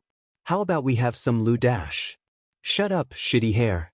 I'll take care of something first, he hisses out, already stalking away. Bakugu? Bakugu! Are the last things he hears before their annoying chatter reaches his ears. Oi, shitty nerd. Bright green eyes immediately darken at the sight of him. Kachin, what are you doing here? He sneers. I'm here to teach these betas a lesson. He looks their way, flaring. That pale-face BE, the one who managed to stop his explosions, did not even waver, eating without a word or even a glance. There's one noting beside him, someone with ugly as of white bangs and eyes that remind Bakugu of a certain half-and-half BE. Except his is like the sunset, split between two contrasting colors. Kachin don't. The nerd whisper shouts, his wary glances around their surroundings an indication of the eyes beginning to peek at them now. They're not supposed to know. I don't care. Bakugu Katsuki yells loud and clear, slamming his fists on the table, causing everyone to flinch. You pale face. When he doesn't display any kind of response, simply chewing on his food, he explodes. Look at me when I'm talking to you, idiot. Ugly Bangs shivers beside him. Would you care to shut up? Accompanied the words said with such venom was a dark gaze directed towards him. Did he just tell Bakugu to shut up? Stupid brainless idiots. I challenge you to spar. His haughty declaration echoes throughout the entire cafeteria, followed by an onslaught of horrified whispers and widened eyes. The nerd gawks at him, before glaring. A scoff. Are you laughing at me? Bakugu will never admit that he, himself, slightly flinched at the eyes filled with nothing. They are unlike anything he has ever seen. No, I am merely in awe of your stupidity. Somebody snorts and he boils. He continues, but I shall accept your challenge. What the F dash? He yanks the BSDRD by the collar, furious. What the F are you talking about? Don't offend you, agree to it if you don't want to. You hear that? That's the sound of Bakugu Katsuki's pride crumbling to pieces. Kachin. Ryu, don't be so reckless. Shut up, Jinko, he says to Ugly Bangs before turning back to him, that stupid bored expression on his face once more. I agree to your challenge, brat. Do you want me to shout it at the top of the world? So. Bakugo clenches his fists. He must have popped a vein or two. Fine. F annoying. I'm so gonna kill him. What's your deal, paleface? A huff, just don't bother me and my subordinates. Akutagawa-san. So that's this fucker's name? Well, Bakugo doesn't care for those things anyway. The BSD looks like a vampire, so he's paleface. They ignore Takehara's cry of glee. If I win, you leave this school forever. None of their kind deserves to even step foot inside UA. Outright villainous, Bakugo wants to shred them to pieces. Kachin. But despite the gasps and chiding, Paleface has the audacity to smirk. Deal, brat. Bakugo just challenged the new student and he accepted. Akutagawa-san, why did you accept just like that? The mafioso chews on his food before coolly replying, just nothing. Atsushi looks horrified, smacking his boyfriend on the shoulder. Everyone in the table gapes at them, with the exception of Todoroki and Shinso. Those two couldn't care any less. Izuku's used to their antics by now. You shouldn't be doing such reckless things, Ryu. They're together, Karo? Izuku casually nods at Tsuyu's clarification. People are still finding it hard to believe two people on completely different sides are actually dating. He doesn't blame them. He, too, was baffled at the very thought, but when Atsushi kissed Akutagawa, it was endgame. Even in 1,000 years, he would never understand. Don't worry, Ajuri-san, the frog girl corrects him once more, it's Tsuyu-chan dash. Tanizaki continues, everyone was in disbelief when they found out too. Though we knew it was bound to happen sooner or later. Atsushi squeaks, burying his face beginning to flush red into Akutagawa's shoulder. Oh. Remember we had a betting pool that time? Kenji-kun. Izuku laughs, as with everybody, at the betrayal on Atsushi's face. Even the Port Mafia were in it too. Uraraka places her palm on her open mouth, though giggles slipped through the gaps of her fingers, eyes widening. Really? Takehara says something, muffled from his cheeks being stuffed with rice. I took part in it too. I bet you were together. Izuku winced. Akutagawa fixes the redhead with a glare. Akutagawa-sen, it was really obvious. Takehara stresses, trying to prove his point so that the other does not rip his head off in the next moment. Literally everyone thought you were together. And they were right. Jin gave a nod of agreement. Ah, that's so cute. Is Izuku shameless if he dares say his friends are beginning to warm up to the people they called villains? Uraraka and Tsuyu, despite their initial fear, have asked questions that do not go over the boundary. Ida occasionally pipes in with Todoroki and Shinso dropping their usual blunt comments in between. It almost seems like they're, oh, please tell us how you became a member of the agency. I heard you're a newbie. Atsushi slowly comes out from his embarrassment, mouth cracking into a smile. Sure, gladly. That's a great story, Atsushi-kun. Kenji laughs, flashing him a cheeky grin. The two share an unknown look, which causes Atsushi to yelp, eyes widened in realization. He vigorously shakes his head. On second thought, never mind. The entrance exam was embarrassing. Uraraka breaks out into fits of giggles, refusing to back down. Nope. You promised to tell us. The friends. Izuku watches in fondness as Shinso agrees with her. You can't just take it back after saying it. He releases a sigh. Fine, I'll tell you. He adjusts his posture, clearing his throat. You didn't even tell me this story, mumbles Akutagawa, drinking his water. Izuku hides his smile at the discreet disappointment in the mafioso's tone. Atsushi's eyes widened, crying out, albeit there was a small smile on his face. Sorry, Ryu. Wait before you start. Izuku glances at his friend, concerned. Everyone looks in his direction. With the most neutral expression, Todoroki asks, what's a betting pool? Everyone laughs and the word around Midoriya Izuku seems a little brighter now. Bakugo just challenged the new student to spar, and he accepted. Really? Midnight nodded with eagerness. Yes. They even have a deal. The whole office is staring at her in anticipation. She sank in her seat, smiling. If the new student wins, Bakugo will not bother him or the others again. Her lips quirked up, But if Bakugo wins, the new students leave Yudata forever. What? Dazai merely hums amidst the chaos occurring right behind him. Gasps and protests, asking if Bakugo was in the right mind to challenge such a person and propose a condition as ridiculous as expected of a Kutagawa-kun. He muses as he takes a delicate sip of the tea. Reckless as always.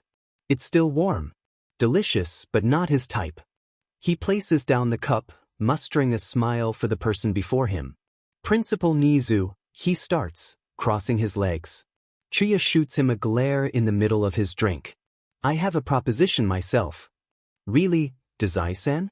Please do tell me more, Nizu, perched on Eraserhead's shoulder, asks, curious.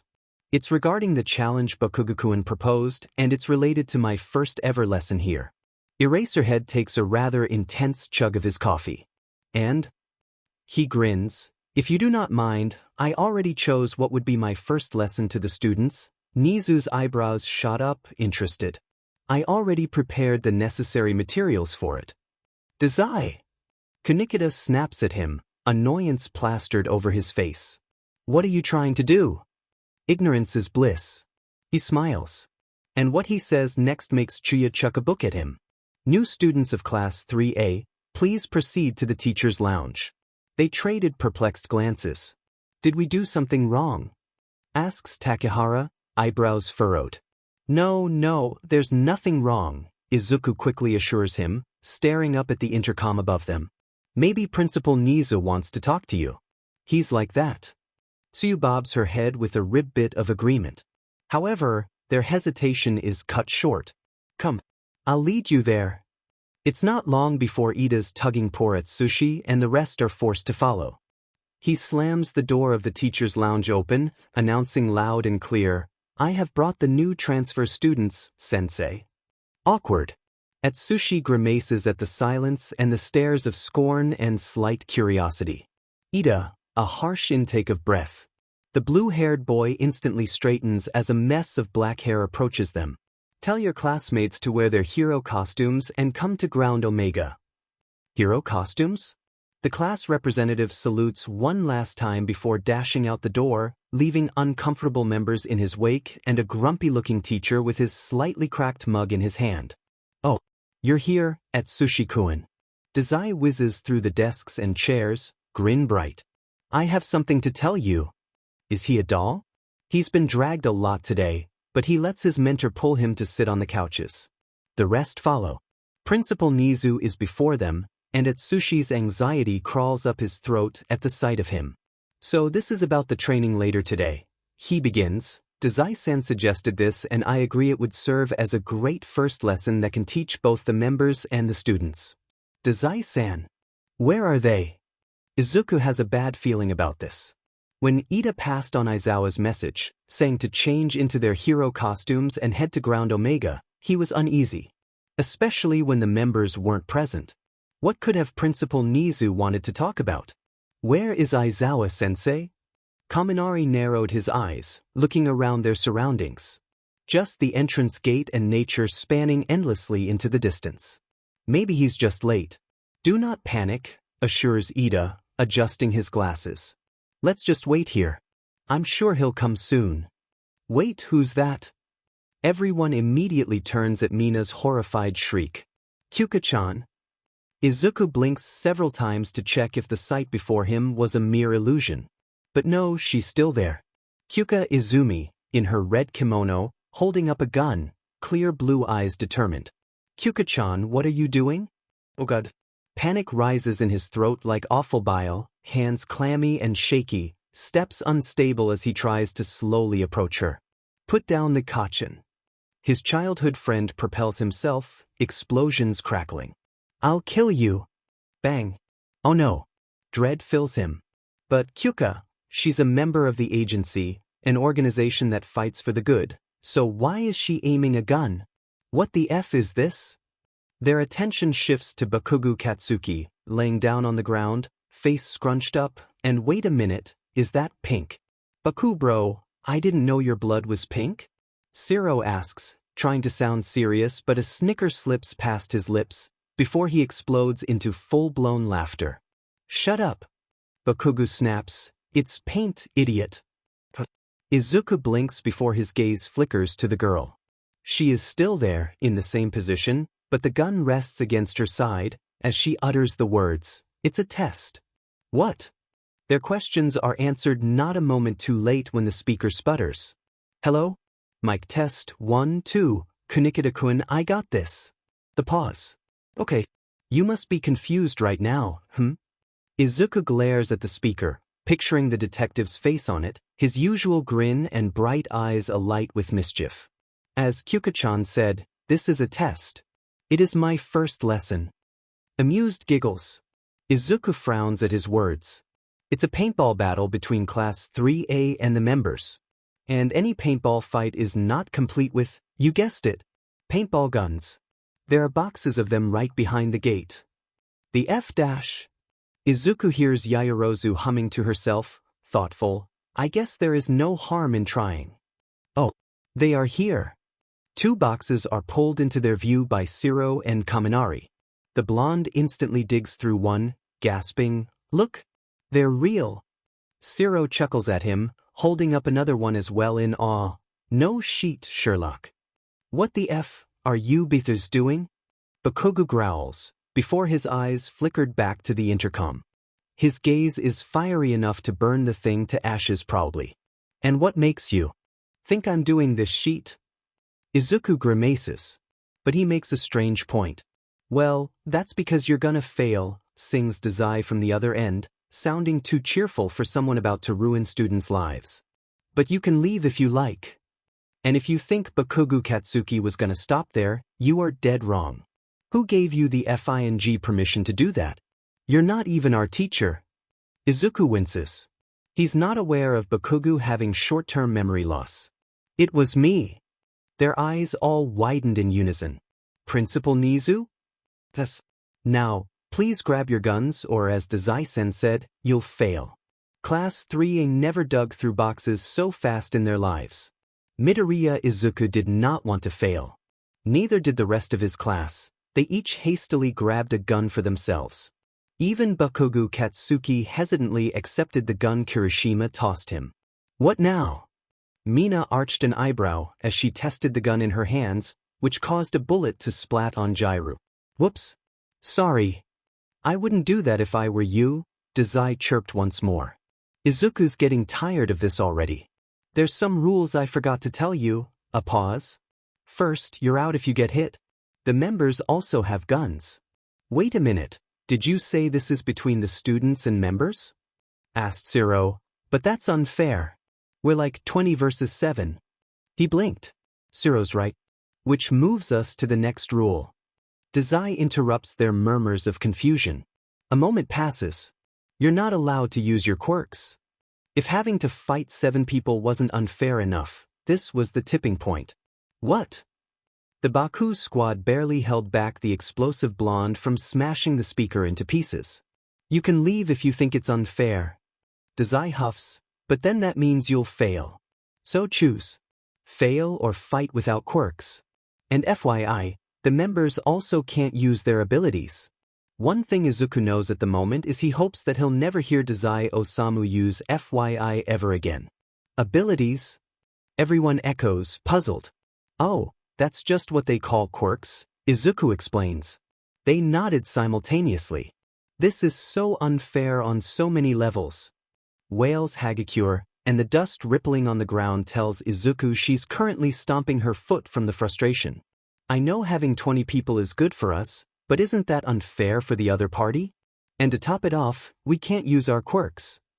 Hagakure is right, the numbers work in our favor, but the bad thing is we can't use our quirks, Yaoyorozu agrees. Principal Nizu may be right. About them having never used their quirks in battle. Is this what he was talking about? Izuku wondered. But we can't fail, Kero, pipes Tsu. Their shoulders slumped. Isn't the most logical thing to fight without our quirks? Ida composes himself, his remark causing everyone to turn their attention to him. We don't want to fail. And besides, proper heroes can take anything that comes their way. He's right.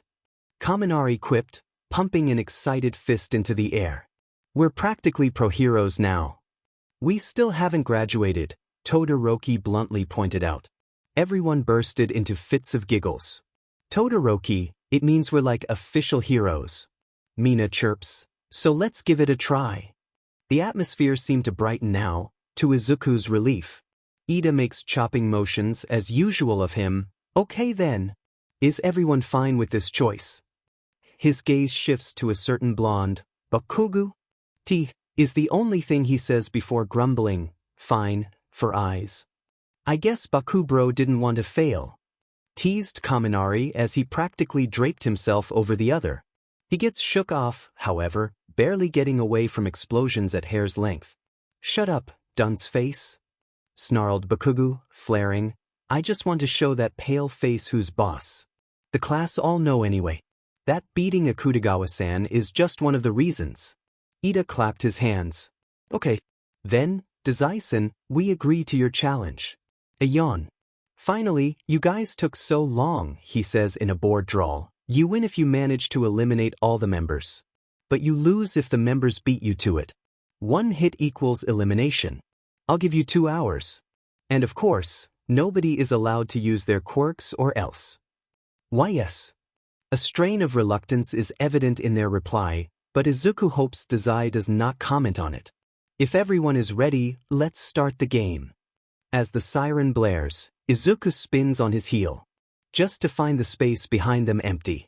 Are we going to be okay? Asked Siro worriedly, as they crept through the thicket of trees.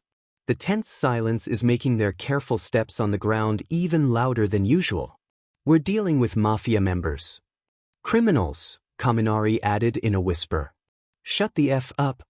Bakugo growls at them. He does not care about the element of surprise. We're effing heroes. Bakubro is right.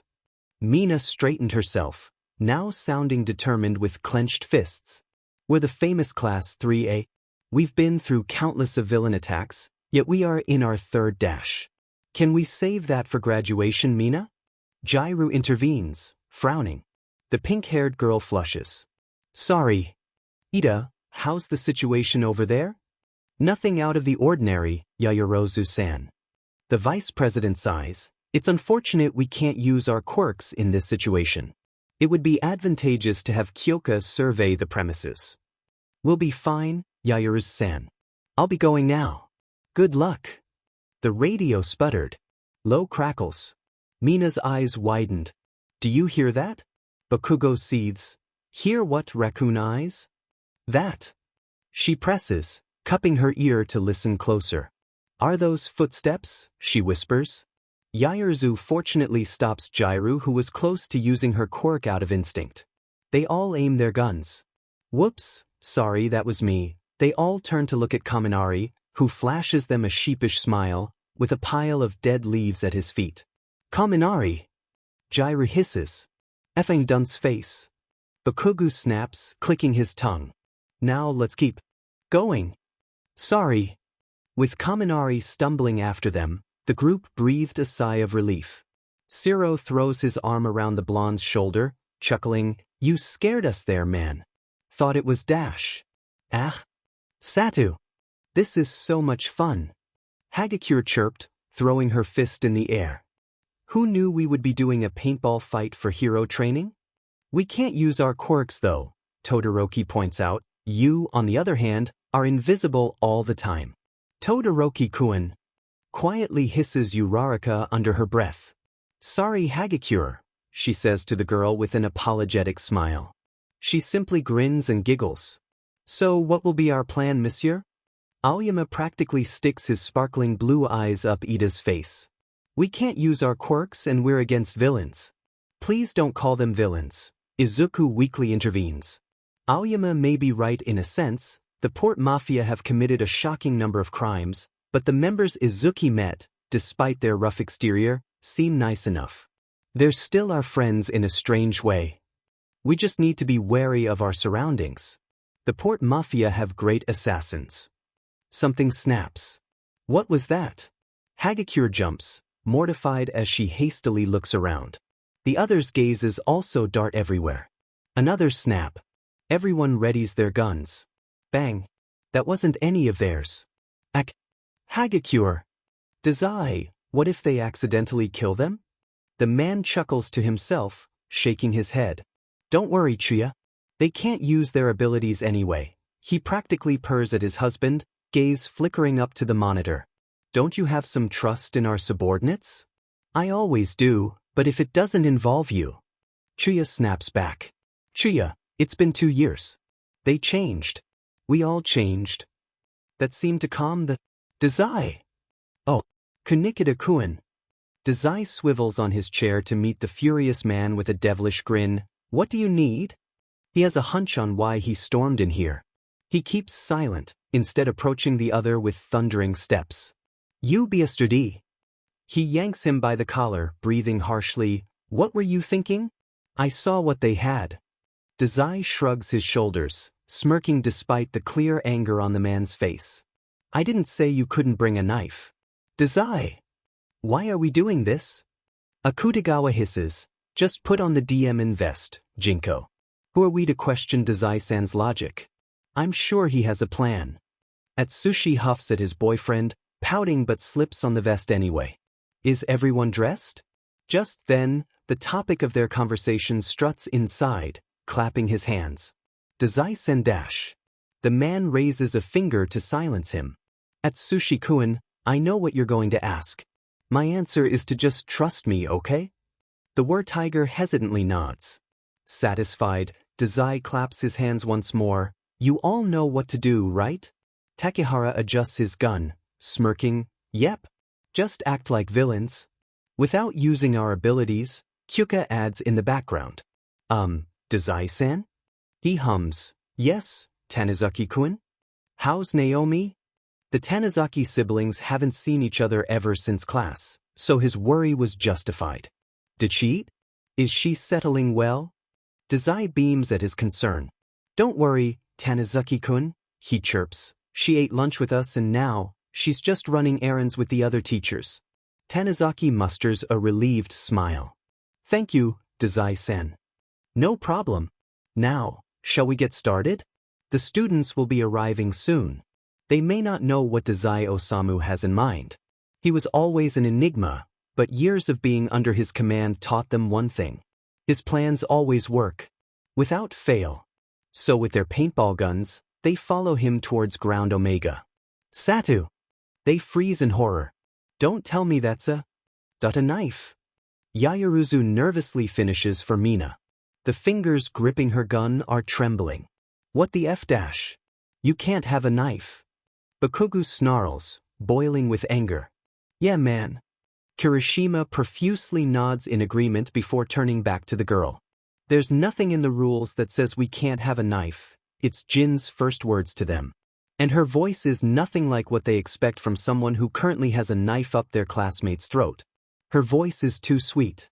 And don't even think about shooting, or else I'll slash him. And to make her point, she adjusts the tip of the knife so it almost touches the expanse of skin. You can't do that. Protests Yaoyorozu. Principal Niza guaranteed our safety. That's right. Akutagawa Jin is not fazed by their determination. Try and see then. Silence. By her unnerving tone, they know she's serious. This is the Port Mafia we're talking about. Her lips twitch. Takehara now, she whispers. Mina catches it, eyes widening. What do you mean? That question is answered when something bangs. And Ojiro shrieks. Ojiro! As he falls to his knees, displaying the pink splat of elimination on his back, they meet amber eyes alight with mischief. Takehara-san. The gun rests on his shoulder. I'm glad you remember my name, he grins. Shoot him. Bakugu! They can't stop him. He's already firing bullets at Takehara. But to their shock, he manages to evade them all, ducking and flying. Ha!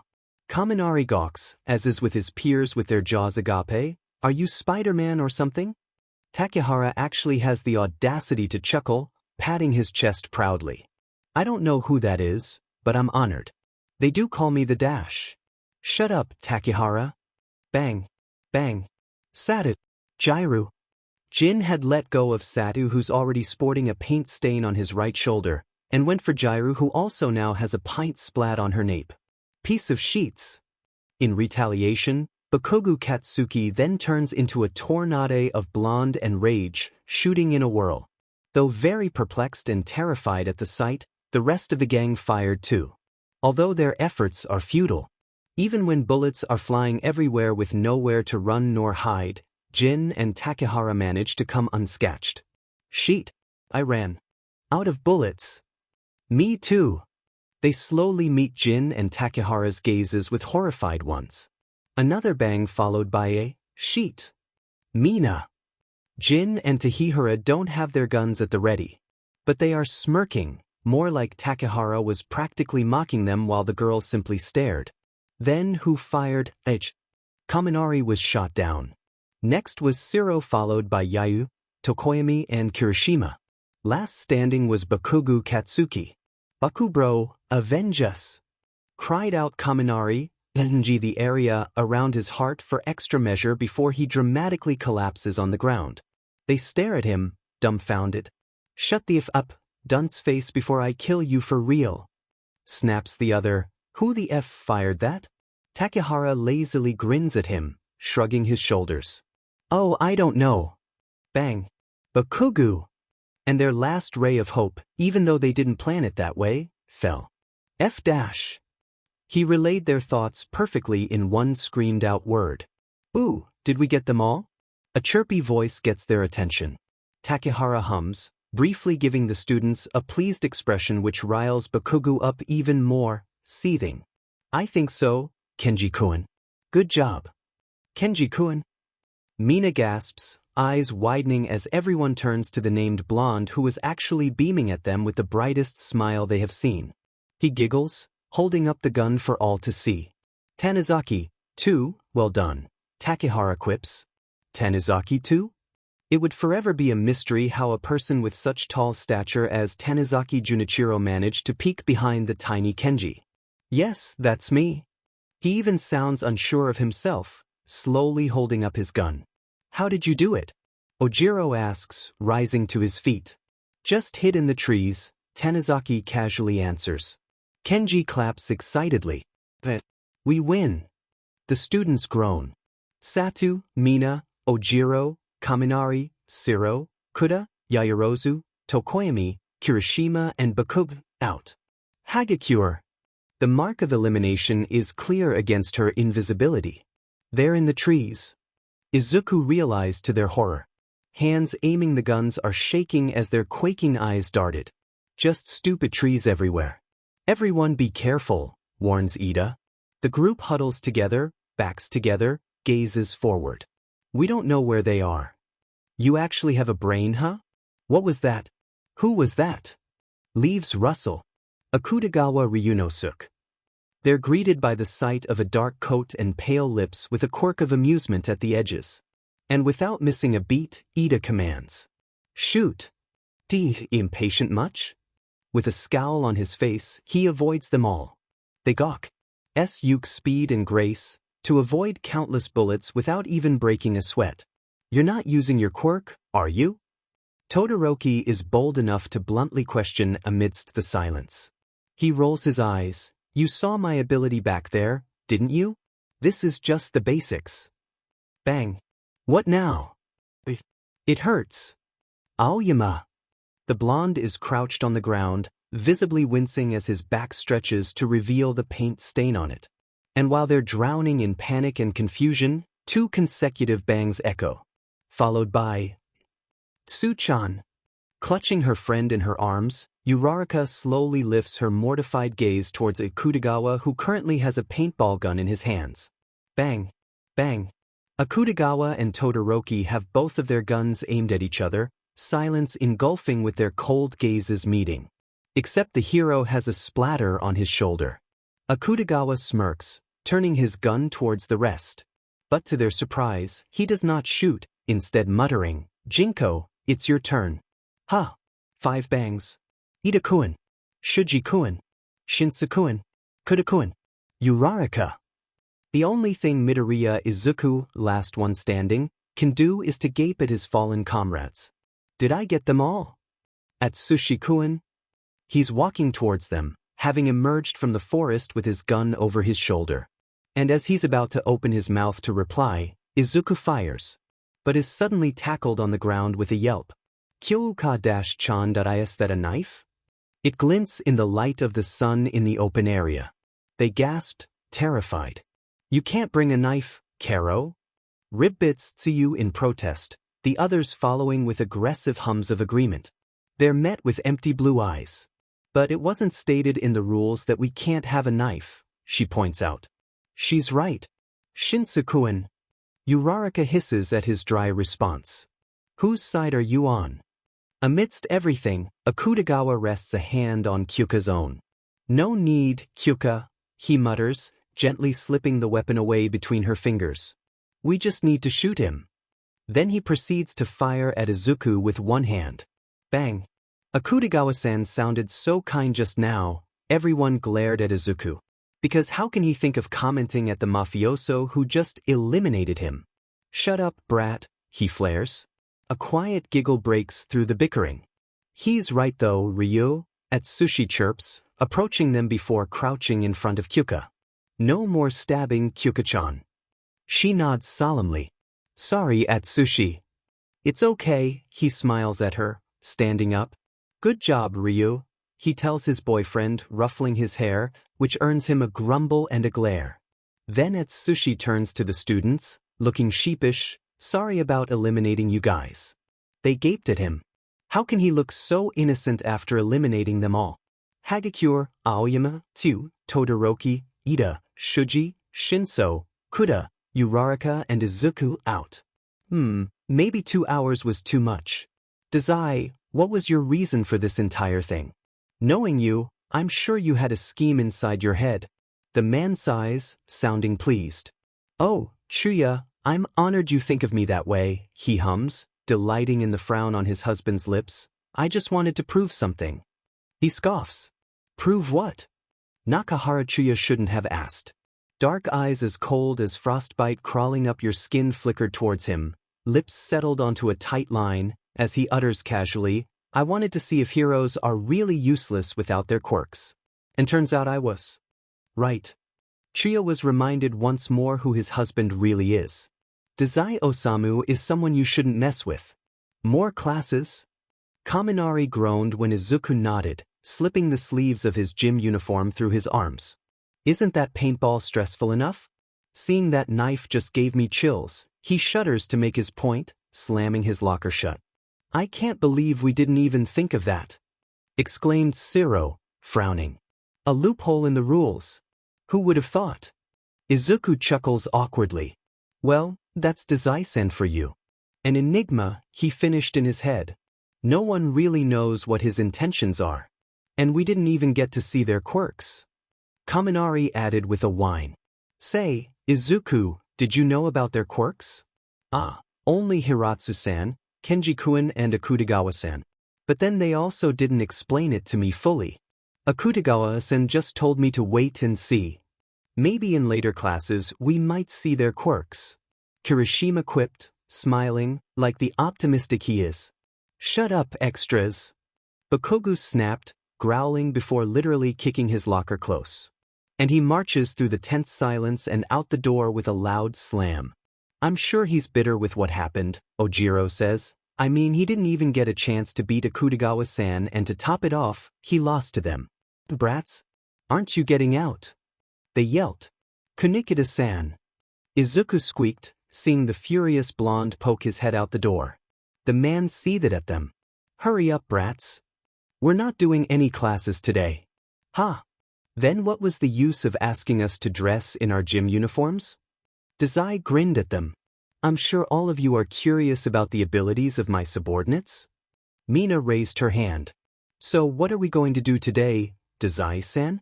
He claps his hands. Today we'll dash. We'll be doing some sparring.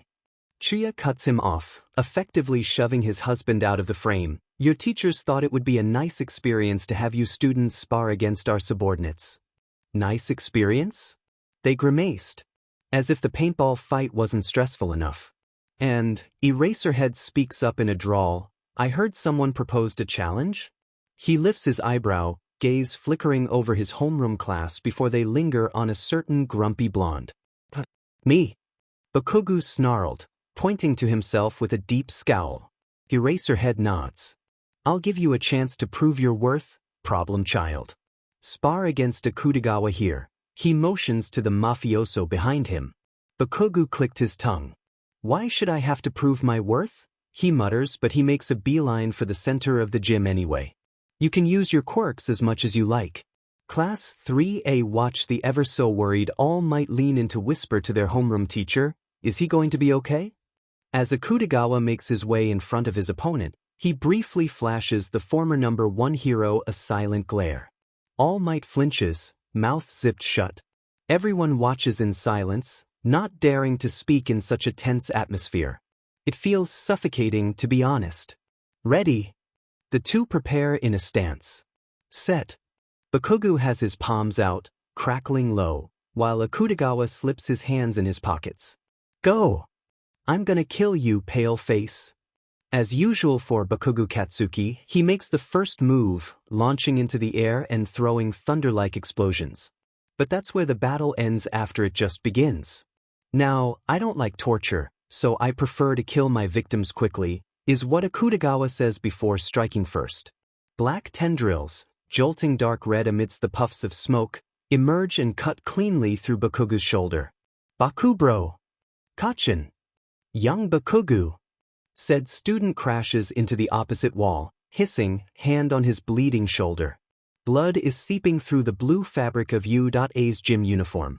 Akutagawa-san, you can't do that! Cries out Izuku, about to stumble his way towards his hurt childhood friend when Eraserhead raises his hand to halt him. Sensei? Eraserhead! The pro-hero brushes off All Might's concern, dark eyes focused on the ensuing battle before them. Do not, they will be fine. Their jaws drop. How? You can't! All Might sputters, they can see his hands trembling. Behind them, the students catch a sliver of a smirk on Dazai's lips as he watches with discreet amusement. Their mortified gazes flicker towards the members of the agency, because surely, even if strange Dazai is not on their side, they will. However, to their horror, even the sweet angelic Atsushi has his face neutral after witnessing bloodshed. The others, too, it seems like this is the norm for them, a student spilling blood in the name of training.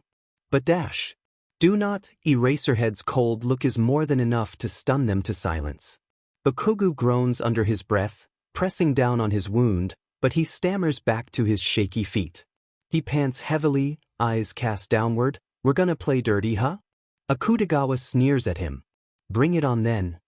Bakugo screams, using his explosions to propel himself forward, but as he hurls another explosion, words do not come out of his mouth, instead he coughs up blood.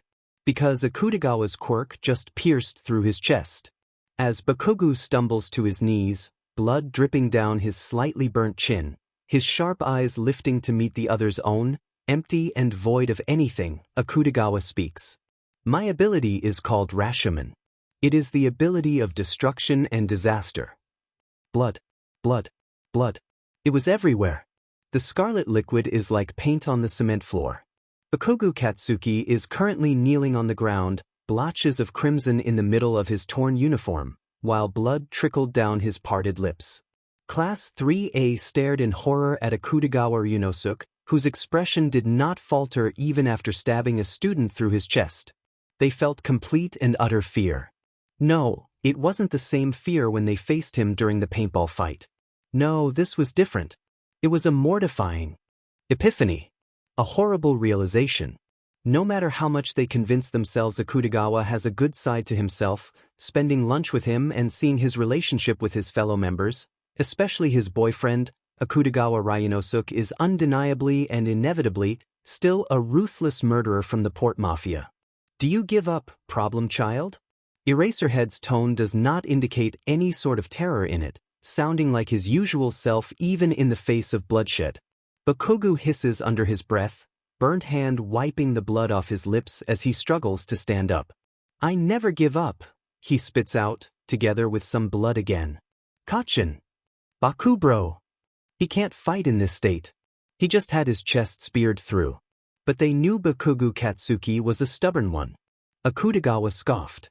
"You're still breathing?" The class froze in terror at his cold words. The blonde's lips twitched up, chuckling darkly before his palm rose to fling an explosion. They catch a snicker slip from Akutagawa's lips. "Rashomon, Sawarabi." Class 3. It can only helplessly watch as dark spikes emerge from the ground beneath Bakugo's feet and impale him. "Bakugo!" And as the spikes withdraw, their classmate is left a bleeding, unconscious mess on the floor. Eraserhead crouches to study Bakugo before standing up and declaring, "Bakugo Katsuki loses because he lost unconsciousness." Akutagawa wins. Then he glances behind him, motioning towards his student, "Yasano-sensei, you take it from here." Class 3A is not sure if they should be more terrified of Akutagawa casually walking back after everything that's happened or the strange glint in Yasano's eyes as her lips spread into a smirk. "Gladly, Eraserhead." Bakugo wakes up to a world of black and white. Dark ceiling, dim lighting and cuffs around his limbs. "What the F dash?" He manages to croak out. His head is fuzzy, but the sudden pang in his chest makes him remember. Stupid pale face, Rashomon, pain and blood. And the distant voice of his homeroom teacher announcing his loss. "Oh, you gained consciousness, huh?" Someone purrs. The sweet voice is unfamiliar to his ears. "I was slightly disappointed you would be asleep when I'm doing this. But now, this will be fun." "What the F are you talking about?" He remembers his limbs being bound as he struggles. "What the F is this? Let me go." A giggle. "You shouldn't fight against it." Another quiet laugh, but it almost sounds devilish. "You're just making it harder for yourself." "Who the F are you?" Such a dirty mouth. They sigh with a hint of amusement, before stepping into the light, revealing themselves. His eyebrows wrinkled. "Aren't you that doctor?" Short dark hair, black tank top displaying her fair shoulders and the light catching a twinkle in her magenta eyes. A pleased smirk. "It's Yasano-sensei to you, brat. And now, I'll be treating you. How about recovery, girl?" Somehow, something at the back of his mind is telling him this would be very bad. "She wouldn't be able to treat you anyway. Akutagawa injured you too much. Though for me, this is too little and I need to do more." "What the F dash? Maybe I'll use this for today." An evil laugh and something loudly whirs. "A chainsaw!" Then he screams. It's when they're halfway in the corridor that it presents itself. A scream. "Tanizaki-kun, what was that?" The orange-haired boy awkwardly chuckles, trying to push Izuku ahead as gently as possible. "You're probably hearing things, Izuku," he replies, hoping the other doesn't catch the crack of fear in his tone. Another shriek. Tanizaki silently curses to himself. "Yasano-sensei, please use a GG or something. And why is the hallway so quiet?" Though he doesn't blame Bakugo one bit. He's been in that position for as long as he could remember. He knows well how her every weapon feels, the ache of his throat after screaming so much. He shudders. "Come on, Izuku-kun." "No. Kachin." The boy easily slips out of his grip, bolting back where they came from. "Izuku-kun." Tanizaki calls out for him to no avail, so after a mutter of frustration he goes running. Thankfully, being an agency member gave him a lot of chasing experience, as he was able to yank Izuku by the shoulder. "Izuku, as a member of the agency, I strongly advise you not to go back there," he warns. His green eyes quake. "Tanizaki-kun, please don't tell me that it was Kachin. Is knocking him out an easier option than answering his worry? You have nothing to worry about. Yasano-sensei will heal Bakugo in no time, so let's go back." Something crashes. "What now? Why doesn't you today have a soundproof room at least?" Izuku seems to have gained a bit of composure, letting out a shaky breath. "I do trust your words, Tanizaki-kun," he says slowly, "but I will not be leaving if you do not at least explain what Yasano-sensei's quirk is." This is a problem. Can Tanizaki knock him out now?" Her ability is called, "Thou shalt not die." The other arches an eyebrow, a sign for him to continue though he really doesn't want to. He respects Yasano-sensei a lot, considers her like a big sister watching over the entire agency with care, but her methods are a bit morbid, so to say. "Tanizaki-kun?" Please explain, or I'm going to barge in there myself. He flinches.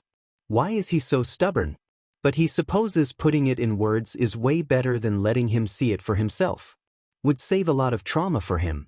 So he sighs, giving up. Fine. Izuku perks up. Her ability allows her to heal all kinds of physical injuries, even for herself. But it requires her patient to be, a pause and an awkward cough, half dead. What? Now, who wants to be next? Silence. Class 3A shrunk. Nobody dared utter a word, or even a sound. No one wanted to challenge anymore, especially after what happened with their friend, reduced to a bleeding mess before their eyes. The sight will haunt them forever. Oi, it won't be sparring math if no one's going to participate, remarks Chuya. Fancy hat boy, they don't want to participate because they're afraid of what happened with Katsuki-kun will also happen to them, Rampo quips, casually twirling the lollipop between his lips. What a bunch of cowards, he adds with a laugh, throwing his head back before he meets their gazes with a quirk of his lips. We're not cowards, argues Ida. Choose then, Rampo snapped back without missing a beat. See? You're cowards. Rampo-san's right, Kanikita says. Choose, we're running out of time. He glances between his watch and the notebook open in his hands. Or else we'll choose. That seemed to make them snap into focus. Mina hastily raises her hand. I choose Todoroki. Mina. Ida scolds under his breath, flaring at the girl. We have to choose as a class. Resting her palms on her hips, she rolls her eyes at him. Ida, everyone's probably thinking the same thing. If we want to avenge Bakugo, it's either Todoroki or Midoriya. Then she leans in to whisper, I chose Todoroki because Midoriya will be our trump card. Why am I not the trump card? If it wasn't such a serious situation, Class 3A would have giggled at Todoroki's pure bluntness. Problem child, are you okay with that? Eraserhead stares at the dual-haired student with an arched eyebrow. He blinks before nodding. Sure. The class brightened up. Go, Todoroki.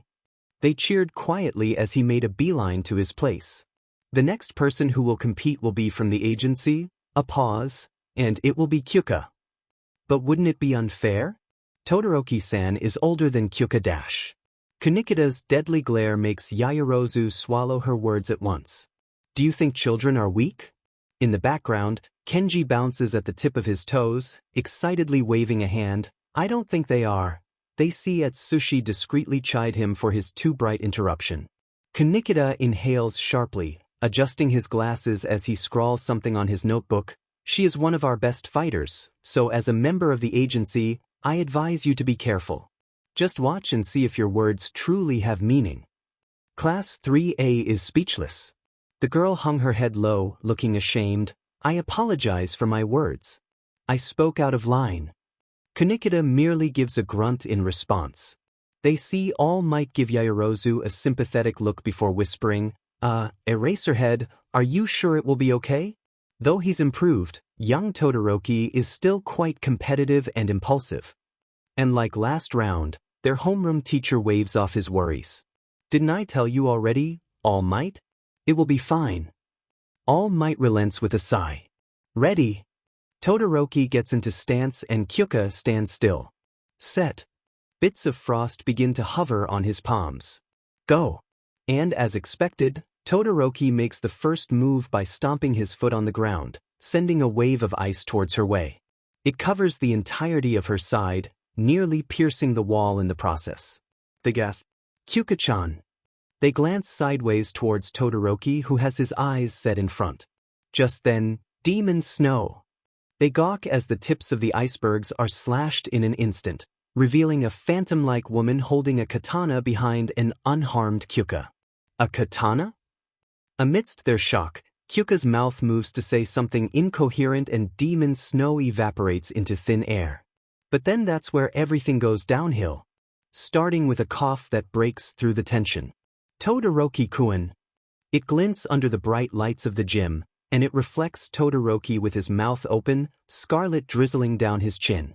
Demon Snow is right behind him, holding tight to the katana currently dug deep through their classmate's torso. Todoroki! However, in their panic, They don't notice Kyuka managing to zip her way towards Todoroki. And as he lays on the ground, still coughing, he tries to fire a burst of flames in retaliation. But Kyuka Izumi is in front of him, ducking under the heat and sending a kick to his head. He coughs up more blood at the impact. Demon Snow, Kyuka says, and the Phantom immediately pulls the katana out and sheathes it. But stubborn as he is, Todoroki uses his last strength to raise his hand, but as his palm crackles with heat, Kyuka steps on his hand with her wooden sandal. His mouth drops open in a silent scream, a mere hoarse sound erupting from the back of his throat. Then his body goes limp. Kyuka Izumi wins. Oh, another victim? Dr. Yasano's pleased expression greets Izuku and Ida as they trail behind two robots currently pulling a stretcher with their friend on it. Ooh, a stab wound. Who did this to him? Izuku winces but answers quietly anyway. Kyuka-chan did. Can you heal Dash? She hums, oblivious to Ida's worry. She should have done more. What? Ida's eyes widened at the doctor. What do you mean? She stabbed our friend in the chest and you're saying she should have done more? Ida-kun. Izuku gently grabs his friend by the shoulders, taking a moment to discreetly check Yasano-sensei's reaction, but fortunately, her face is neutral. He'll be fine, Ida-kun. Come on, let's go back. The others must be waiting for us. But the blue-haired boy rips himself out of Izuku's grasp. Midoriya, what are you talking about? Why are you so casual about this? Izuku sighs but understands. This must be how he looked like with Tanizaki. Panic and disbelief evident on his face. Ida-kun, you don't understand. Continue your fight elsewhere, brats. Dr. Yasano intervenes, coolly waving her hand as Todoroki is strolled into the dark room behind her. I trust Izuku will explain the details. She arches an eyebrow, flashing him a devilish smirk. Ida's gaze darts between the two. Wait, what? But the woman is long gone, slamming the door shut with their friend inside. Midoriya, explain. Was this how Tanizaki-kun felt like? Conflicted on how one explains Yasano-sensei's powerful yet morbid quirk? It's called Thou Shalt Not Die and Dash. The explanation, Izuku manages to catch a glimpse of Bakugo Katsuki before they make their way out. He really wants to get out, considering Ida has been stunned into silence after hearing about Thou Shalt Not Die, but he needs to see its effect. And it doesn't disappoint. The blonde is dressed in a clean hospital gown, tucked in, eyes close as his chest rises in peaceful breaths. It's as if he was brand new. No wounds, no scars or anything of the like. Kachin will be back soon, Izuku mumbles to the comfortable silence, mustering a small smile. He's just relieved Bakugo is fine, and he's sure Todoroki will be too. Though it will haunt him forever, probably. Come on, Ida-kun. With one last look, they turn away. In their wake, Todoroki Shuto screams from the room. They flinch, but continue their way. How were the other problem children? Just a slight grimace washes over Izuku's body, but he replies, Bakugo is sleeping right now, sensei. He's fine. And I'm sure Todoroki-kun will be fine as well. The brief look they share indicates they both know what Izuku is trying to convey. His teacher must know about Yasano-sensei's quirk. Eraserhead nods curtly. Good, how about you be the next one to spar? Behind him, he feels Ida shuffle back to their class, and he hears his peers ask questions of worry for their friends. How's Baku bro? Will Todoroki be okay? Ida-kun, why are you so quiet? They're fine and I'm fine. So please don't worry.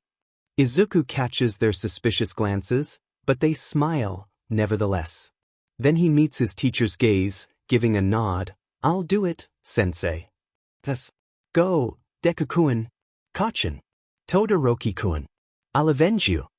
He thinks to himself, determined as he stalks to his place. At least you chose quite fast this time, Kunikida comments without tearing his eyes away from his notebook. The next one will be at sushi. Kunikida-san? The white-haired boy looks flabbergasted, eyes bulging. The man clicks his tongue, casting a glare. Yes, brat. Phew. But I dash. Before Atsushi can protest more, however, Dazai pipes from behind. Atsushi-kun, go. and he shoves his poor protege towards the center of the gym. Dazai-san. Atsushi hisses at the grinning detective, frowning, as his eyes glazed over the other members. With their eyes on him, it's clear they're saying he has to participate. So he sighs, shoulders slumping, fine, and makes his way opposite of Izuku. Atsushi-kun, Izuku acknowledges with a small smile, getting into a stance. One for all begins to crackle beneath his skin. Ready? The other seems apologetic. Sorry about this, Izuku. Blue ribbons wrap around him as his legs transform into tiger calves. Green eyes widened. Tiger, he wonders aloud. He can hear his classmates gasp in the distance. Set. My ability is beast beneath the moonlight. Go. One for all, full cowling. And they clash, green and blue, fists and all. Manchester smash. Izuku gains the upper hand by slamming his foot down on Atsushi. It crushes the ground beneath him to bits, but Atsushi is nowhere to be found. Only to turn up behind Izuku, kicking him without a moment's hesitation. The cement is cruel to him, giving a searing pain throughout his chest, but he stands to his feet anyway, shouting, Delaware Smash Air Force. He snaps his fingers, sending Atsushi flying to the opposite wall. The word tiger leaves an imprint on the surface, but he is unscathed once more, bolting towards Izuku. They clash again, both leaping into the air at unimaginable speeds. To the rest down below, they look like streaks of light, green and blue, dancing. You're quite good at Atsushi-kun. Izuku heaves out between every punch, though the other swiftly evades every one. Atsushi smiles back at him, despite their circumstances. Back at you, Izuku, and he proceeds to send Midoriya Izuku plummeting to the ground. The floor shook. Atsushi's arms morph into tiger ones in the air, jumping down towards Izuku. The green-haired boy tries to defend himself with yet another air force with his fingers, but Atsushi's fast, too fast in fact, his claws slashing through Izuku. But Izuku blocks his attack with crossed arms. The edges of Atsushi's claws, however, manage to tear some of his skin off, leaving a blood path trickling down his arms. Full cowling, shoot style. And he uses his legs to kick Atsushi across, slamming into the wall. After getting the word tiger off him, Izuku wastes no moment to charge at Atsushi. And Atsushi launches right back. It is a battle of the strongest and fastest. A fight of fists and kicks. Of blue and green. But before they encounter each other once more, Dazai Osamu stands between them, palms out. That'll be enough, you two. Blue ribbons, similar to Atsushi's, materialize, and they watch as Atsushi returns back to human and the green sparks coursing around Izuku dissipate. Both boys slowly float down, like dead leaves, before they pass out by Dazai's feet. When the detective lifts his gaze away from them, he's met with starstruck stares and open mouths. What was that? Mina shrieked, hands on her cheeks. Is it like Aizawa-sensei's quirk? Dazai laughed with a hint of amusement evident in his tone. You can say that, a coy smile. My ability is no longer human, and it allows me to nullify any ability upon touch. Class 3A gawked at him. Until Uraraka awkwardly coughs, gesturing to the unconscious boys by his feet. Will they be okay? Atsushi wakes up to blinding lights. And aching crawling all over his body. He blinks his eyes, noticing a mop of brown hair through his blurry vision. Dazai-sen, he rasps out. Oh, Atsushi-kun, you're awake. His mentor beamed at him. How are you feeling? Like I've been thrown in the ocean and back. He wants to say as he rises, head spinning. Body hurts. The other has the audacity to laugh, smiling lazily. That's to be expected, he hums. You and Izuku-kun were flying all over the place. Atsushi's eyes widened. How's Izuku-kun? His memory is still hazy, but he vividly remembers the adrenaline pumping through his veins in those moments. Then he gasps, did I hurt him too badly? Dazai waves him off. Don't worry, Atsushi-kun. Just some minor scratches. Oh, and Dazai-san, what happened with sparring? It's already finished. Atsushi jumps at the man's reply, horrified. Was I unconscious for that long? Dazai chuckles again, shaking his head. No, The president came a few moments after you guys passed out with Mori-san, he says. Turns out, they didn't head back yet and wanted to observe. But then he saw you passed out and demanded class be finished early. Atsushi suppresses a smile. The president sure is nice. And that's how we're here. Dazai, do not bother Atsushi. The word tiger blinked. Whose voice is that? At that moment, the curtains were suddenly pulled back, revealing a short, elderly woman flaring at Dazai. Recovery girl. Dazai says in acknowledgement. He's fine. The tiger healed him already. He is still a patient. Recovery girl snaps before yanking the man off the chair and pushing him away. Now, go. Let the poor boy rest. But dash. Over her shoulder, Atsushi peers to see his mentor flash her a pout, but she remains steadfast, glaring at him.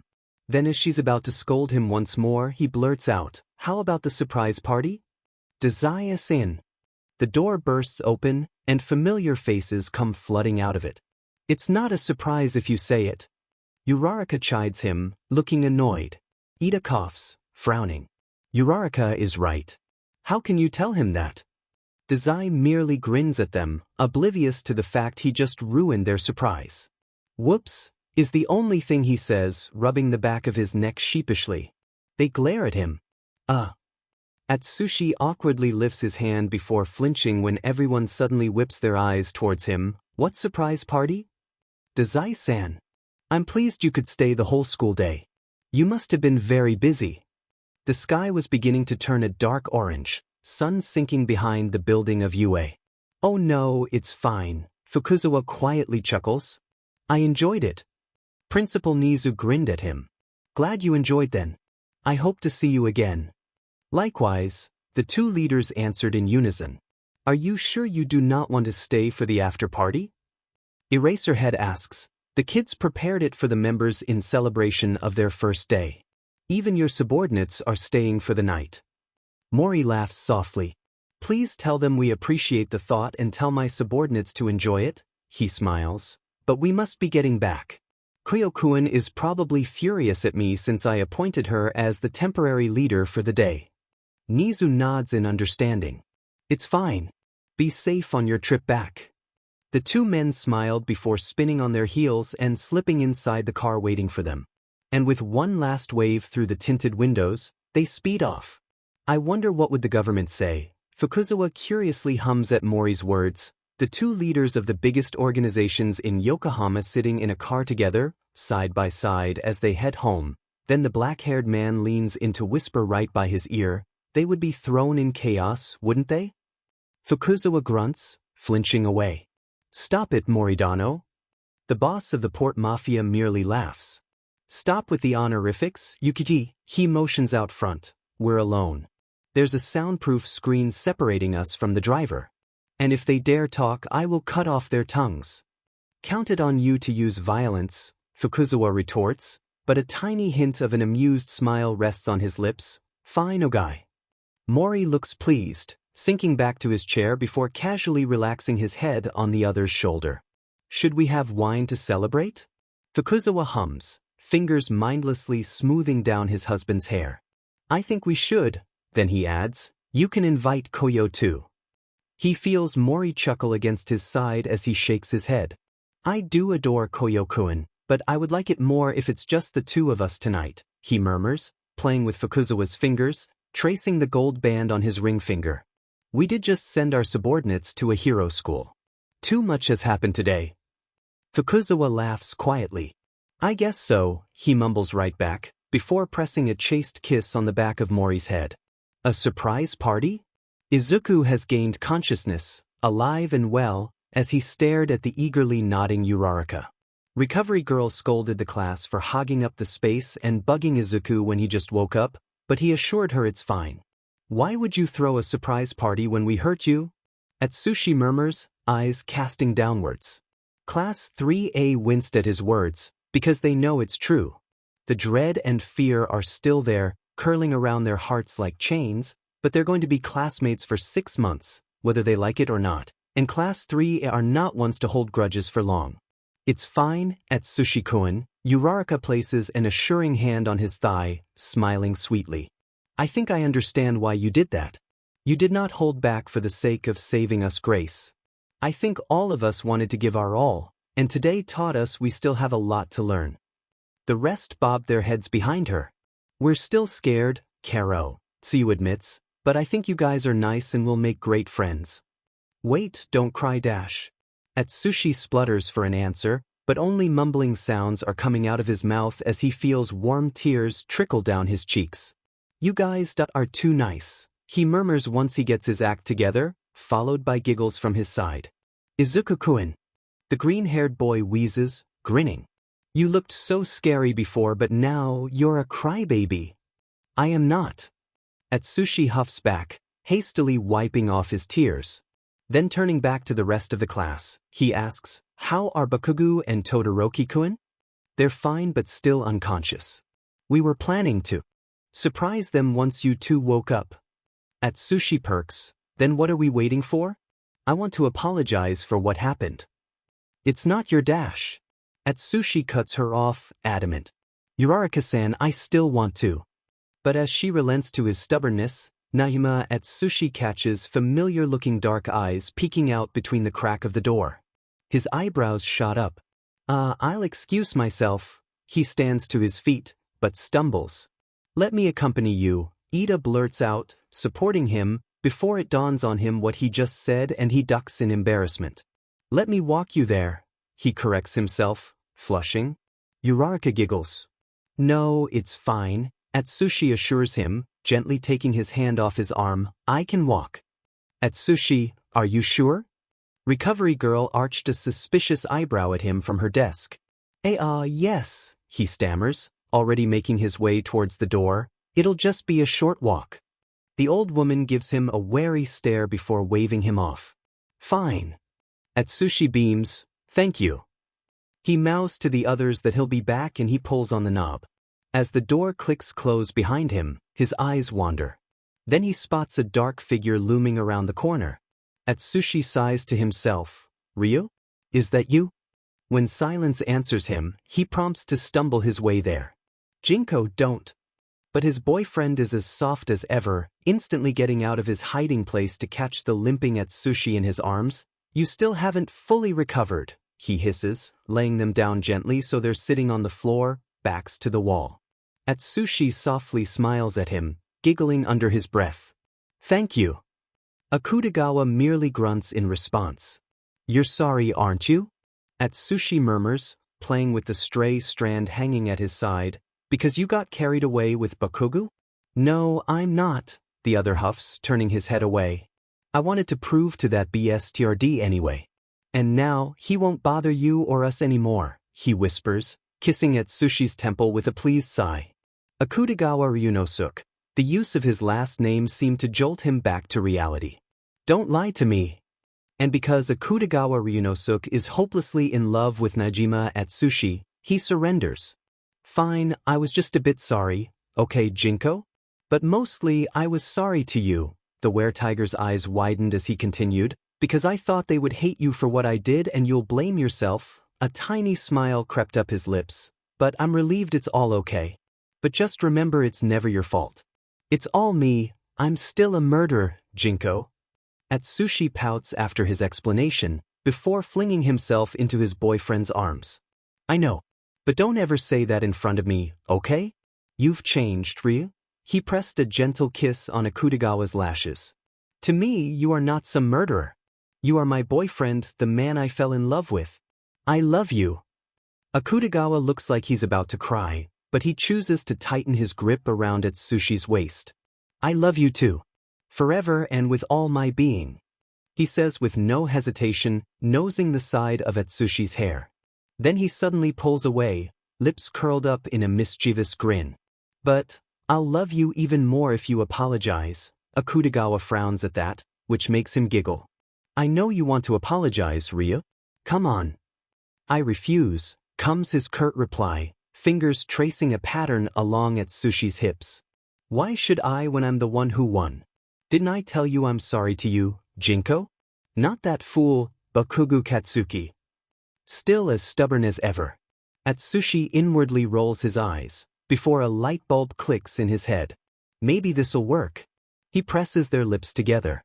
But as Akutagawa yearns for more, hands making their way to cradle his chin, Atsushi withdraws. His boyfriend's stunned expression nearly sent him giggling. I'll apologize. Atsushi smiles. Good. Nakajima Atsushi's power over one Akutagawa Ryunosuke is undeniable. Akutagawa is not the type to apologize. He is the line between stubborn and humble. He follows what he is told, but at the same time, he does what he wants. There's barely a handful of moments where he apologized. When he disobeys his orders.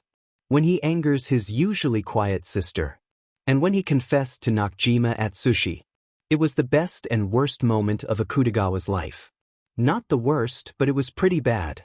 Best because Atsushi gracefully accepted him into his arms. Worst because his confession was nothing but a terrible excuse. Though good for him, Nakajima Atsushi is a fallen angel. The conclusion is Akutagawa doesn't know how to apologize because he doesn't do it often. Why should he?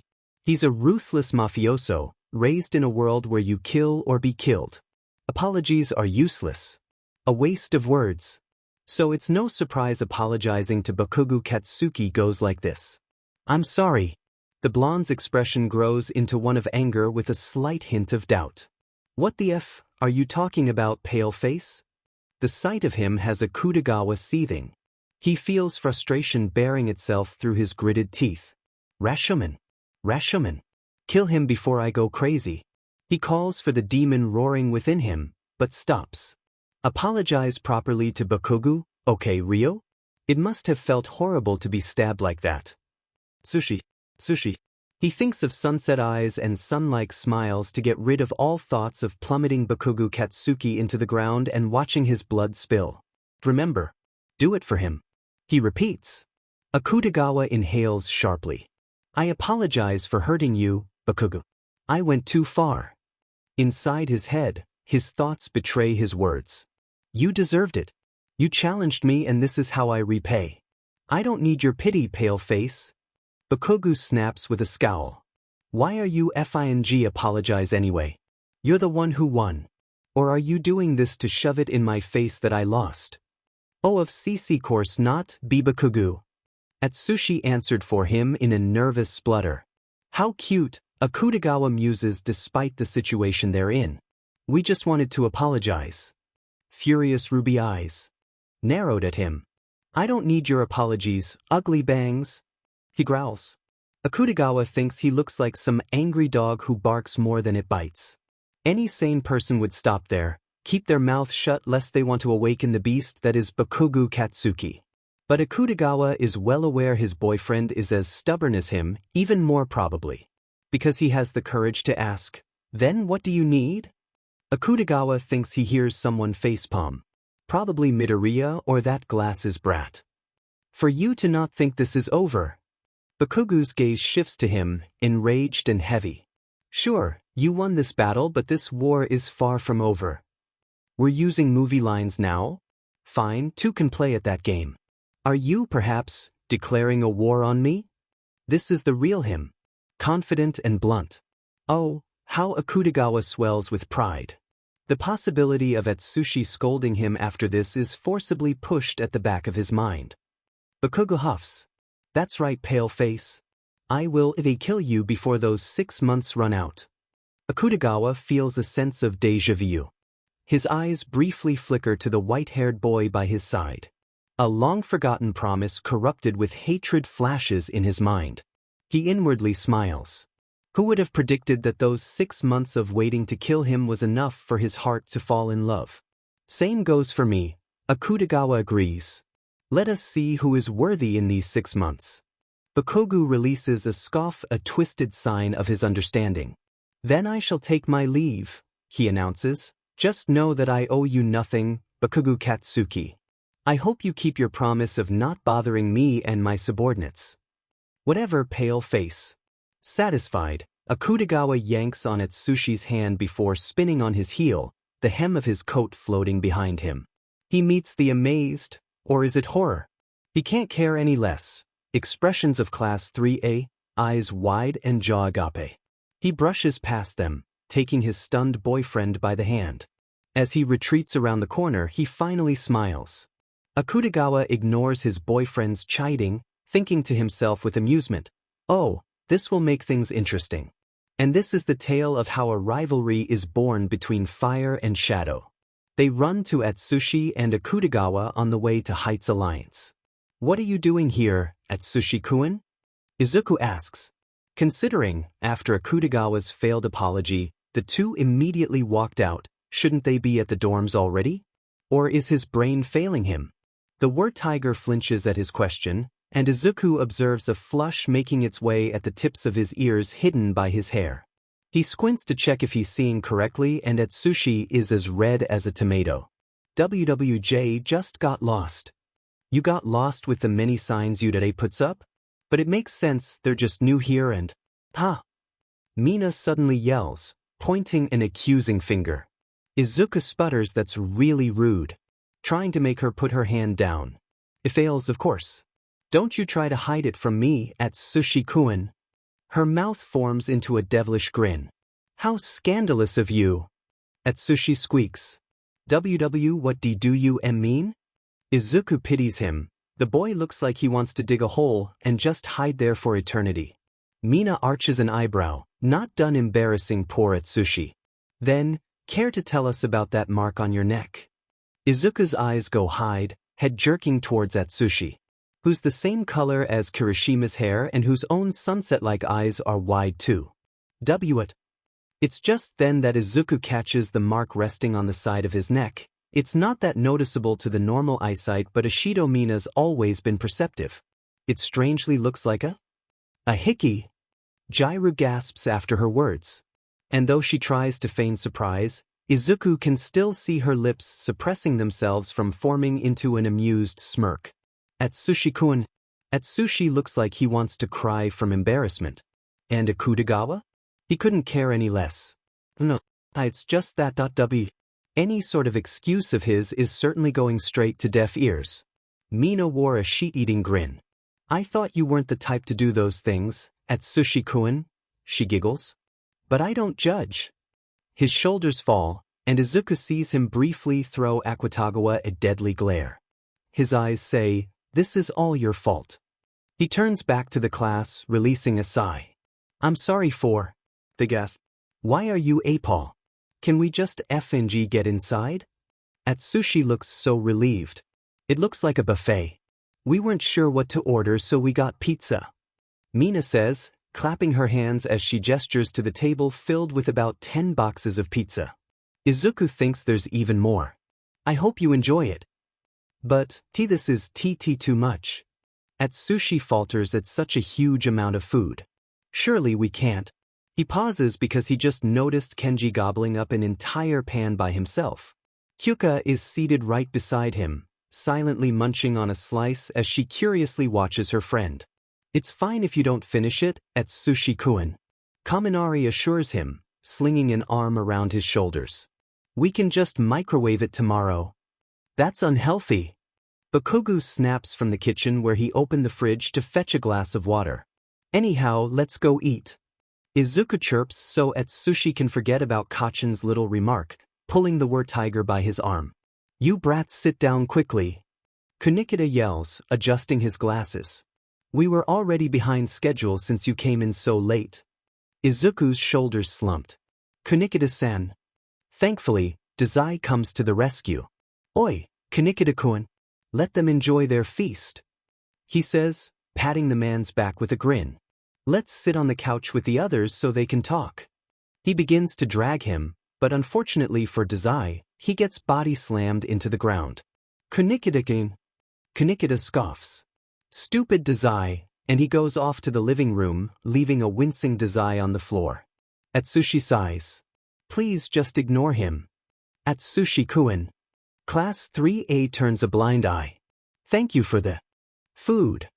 Oh, by the way, the pizza is really good," comments Takehara, giving a thumbs up.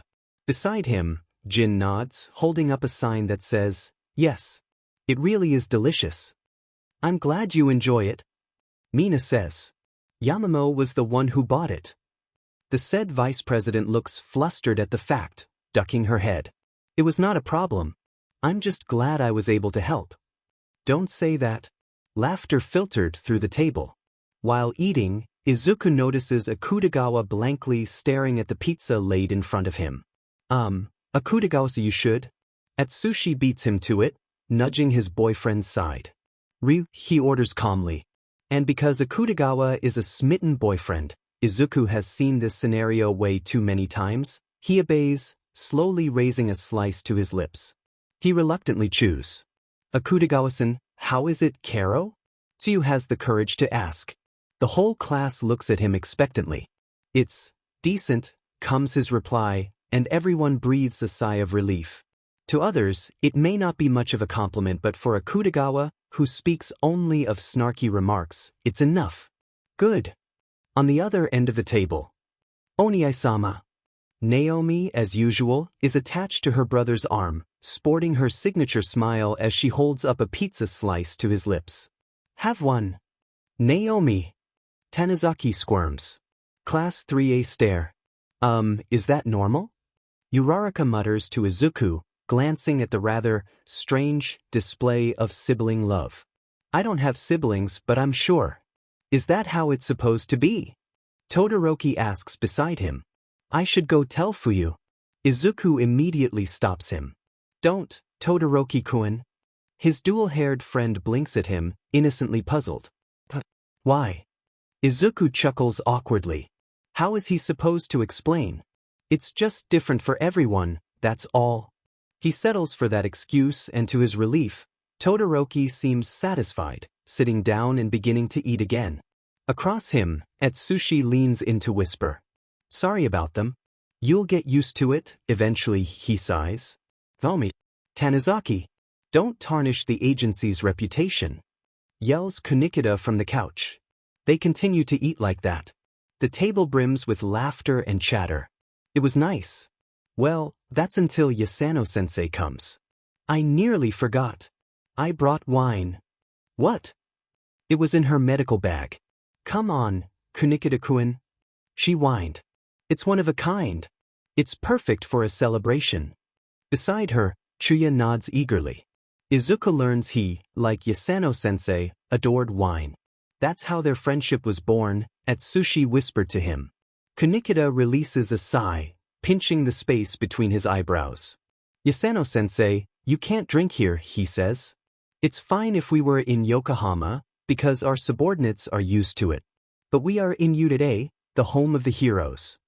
I agree with Kunikida-kun, Hiratsu nods.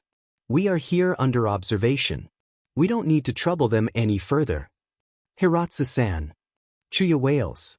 It's the first time Izuku's seen his face make a different expression other than his usual one of annoyance. Chuya, why bother? You're going to pass out anyway, Fufu, Dazai remarks, giggling. You lightweight, he whispers with a smirk. Chuya fumes. You be so. The conclusion is, no, Kunikida finishes with no room for protest. Come on, Kunikida-kun. Dr. Yasano insists. Don't be such a buzzkill. Someone clears their throat and it turns out to be Class 3, as representative. Yasano-sensei, there are minors here, Ida says. Don't you think this is illegal? She huffs, crossing her arms. It's not illegal if you don't drink it. She retorts before her lips curled in a suggestive smile. Izuku winces. This isn't good. Though I won't oppose it if you want some. Yasano-sensei. Kunikida and Ida both snap in unison. Instead of butting heads, why don't you both strike a deal? What the F did you say?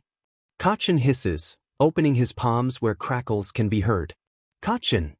Izuku whisper yells, tugging his childhood best friend back. He manages to stand tall even when Kachin fixates him with a glare. Let go, nerd, he warns, voice heavy with impending rage. I'll teach that even you detect. The sound of Idagawa Rampo chewing his snacks rather obnoxiously cuts him off. Such dirty mouths, the detective chides, shaking his head with an amused smile. I'm just suggesting. A deal will benefit both sides, he casually tosses a chip into his mouth. But, Rampo-san, this is wrong. Kunikida's words fade when Rampo's gaze flickers to him. Are you saying you don't trust me, the greatest detective? Izuku remembers his teacher's observations of the agency members. Idagawa Ranpo. He lives up to his title of greatest detective in the world. Police seek his advice every time a case leaves them helpless. His ability, super deduction, is highly respected among the members of the armed detective agency. It is the ability that keeps the agency running, Aizawa-sensei said. Kacchan scoffs. Greatest detective my butt. Of course not, Rampo-san, Kanikita relents, sighing. Then, do you have a suggestion for a deal? Wait a minute. Izuku places a hand on Ida's shoulder to stop him. Wait and see, he says with his eyes. Ida hesitantly nods, backing down. He smacks his lips. Now, Ranpo is eating a lollipop. How many snacks does he have? Izuku wonders. Just ask the brats what they want in return for allowing us to drink here. We don't want anything, Ida answers. Because we aren't allowing you. This is our dorm. Our rules. Yes, yes. Uraraka nods behind him. And Aizawa-sensei might expel us if he finds out, she adds with a shudder. Class 3A agrees. Izuku can't refute. Their teacher may have mellowed out through the years, showing his care through rough love, but he is still strict and hard to please. A light bulb seems to click in the members' heads. Chuya suddenly snaps his fingers, stepping up. What if we can guarantee your immunity with your teacher? Ha! Chuya rolls his eyes, huffing. What I'm proposing is that you allow us to drink and your teacher won't ever find out, then he adds for extra measure. And if he does find out, you'll be safe from punishment. Either that or we'll negotiate with him. Why does this seem like some business deal? For a moment, it is silent. Izuku can imagine the cogs turning in his classmates' minds. Then finally Ida announces. Let's have a class meeting. After Class 3A slowly disperse from their meeting circle, Ida says, we will accept your proposal. Dr. Yasano and Chuya's faces brighten. But we would like to add another condition. Chuya's blue eyes narrow. And what's that, brat? This time, it's Yaoruzu who speaks. We would like you to refrain from injuring our classmates. When Chuya frowns, she continues, I hope you would never let what happened today repeat again. We refuse. What? The straight answer does not come from Kanikita. Instead it is Dazai. What do you mean? You almost killed. He's never looked so serious. It sends cold chills down Izuku's spine. Was this what his enemies saw before he killed them in cold blood? But they are fine. And it taught you something, didn't it? He raises an eyebrow as his mouth slowly forms into a sneer. It taught you that you are helpless without your quirks. And that is our goal here. To teach you how to fight without using your quirks. Injuries are expected. They are seeds to learning. Kacchan seeds. What the f did you say? Helpless without. Kacchan. Izuku yanks him back. Do not. This is Dazai Osamu, former Port Mafia member, demon prodigy and youngest executive in history. Let me go, demon nerd. How about a week? Izuku gawks. Because Dazai Osamu's persona just turned a full 360. His goofy grin is back on his face and his features seem brighter than before. Gone is his cold endeavor. Izuku wonders if his words of venom were merely an illusion, but seeing his classmates' equal surprise, it was not an illusion. We'll not do spars for a week. How's that? But Dazai hums, persistent. Come on now. Immunity from your teacher's rage plus no spars? Don't you think it's a really good deal? Just for some drinking? Not really. Izuku thinks. It is. But Dazai claps his hands, startling them all. Then it's settled. Yasano-sensei, pop open those bottles and let's drink. Yeah. Let's go. Dazai. Kanikita's shout, of course, goes unheard. The three are in their own world. Dr. Yasano is excitedly pouring wine into the glasses held by Dazai and Chuya. This wine is one of a kind. Let's drink. Woo. Me too, Yasano-sensei. Kaji stands from the couch where he's been previously watching the whole exchange. He's a wine lover too? And the night grows on with drinking and partying. Izuku is not drunk. He swears on All Might's name. His head just aches from the noise in the common room, and that's why he decided to slip away to the rooftop for a breath of fresh air. That's where he finds Dazai Osamu under the moonlight. Surprisingly, it seems he's not there to commit suicide, unlike this morning. Izuku winces at the memory.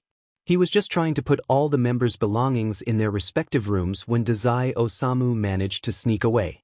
They found him standing over the ledge. How high do you think this is, Izuku-kun? And will it hurt? Dazai-san, get down from there this instant. He shakes his head. Dazai-san? What are you doing here? He didn't strike the detective as the type to slip away during parties. Especially with what Izuku has seen back there. The way he got all serious, and he was also one of the most enthusiastic with drinking. Izuku sees his shoulders flinch in surprise before turning around, met with wide eyes. Oh, Izuku-kun. I just wanted to get some fresh air, he replies casually. How about you? Me too, Dazai-san. The party was too loud for my taste. He approaches the man with small steps, hands behind his back. Dazai laughed, tipping his head back. Yes, I agree, he says, and Izuku notices his fingers are holding a glass of wine in them. It's a surprise he hasn't passed out yet or something. Though there was a slight blush on his cheeks. Despite his initial enthusiasm, Chiya passed out after 6 shots. Yasano-sensei is still going on strong, though Izuku remembers her face heavily flushed before he left. The others more or less. Like Kaji, Hiratsu, Takehara yes, Takehara.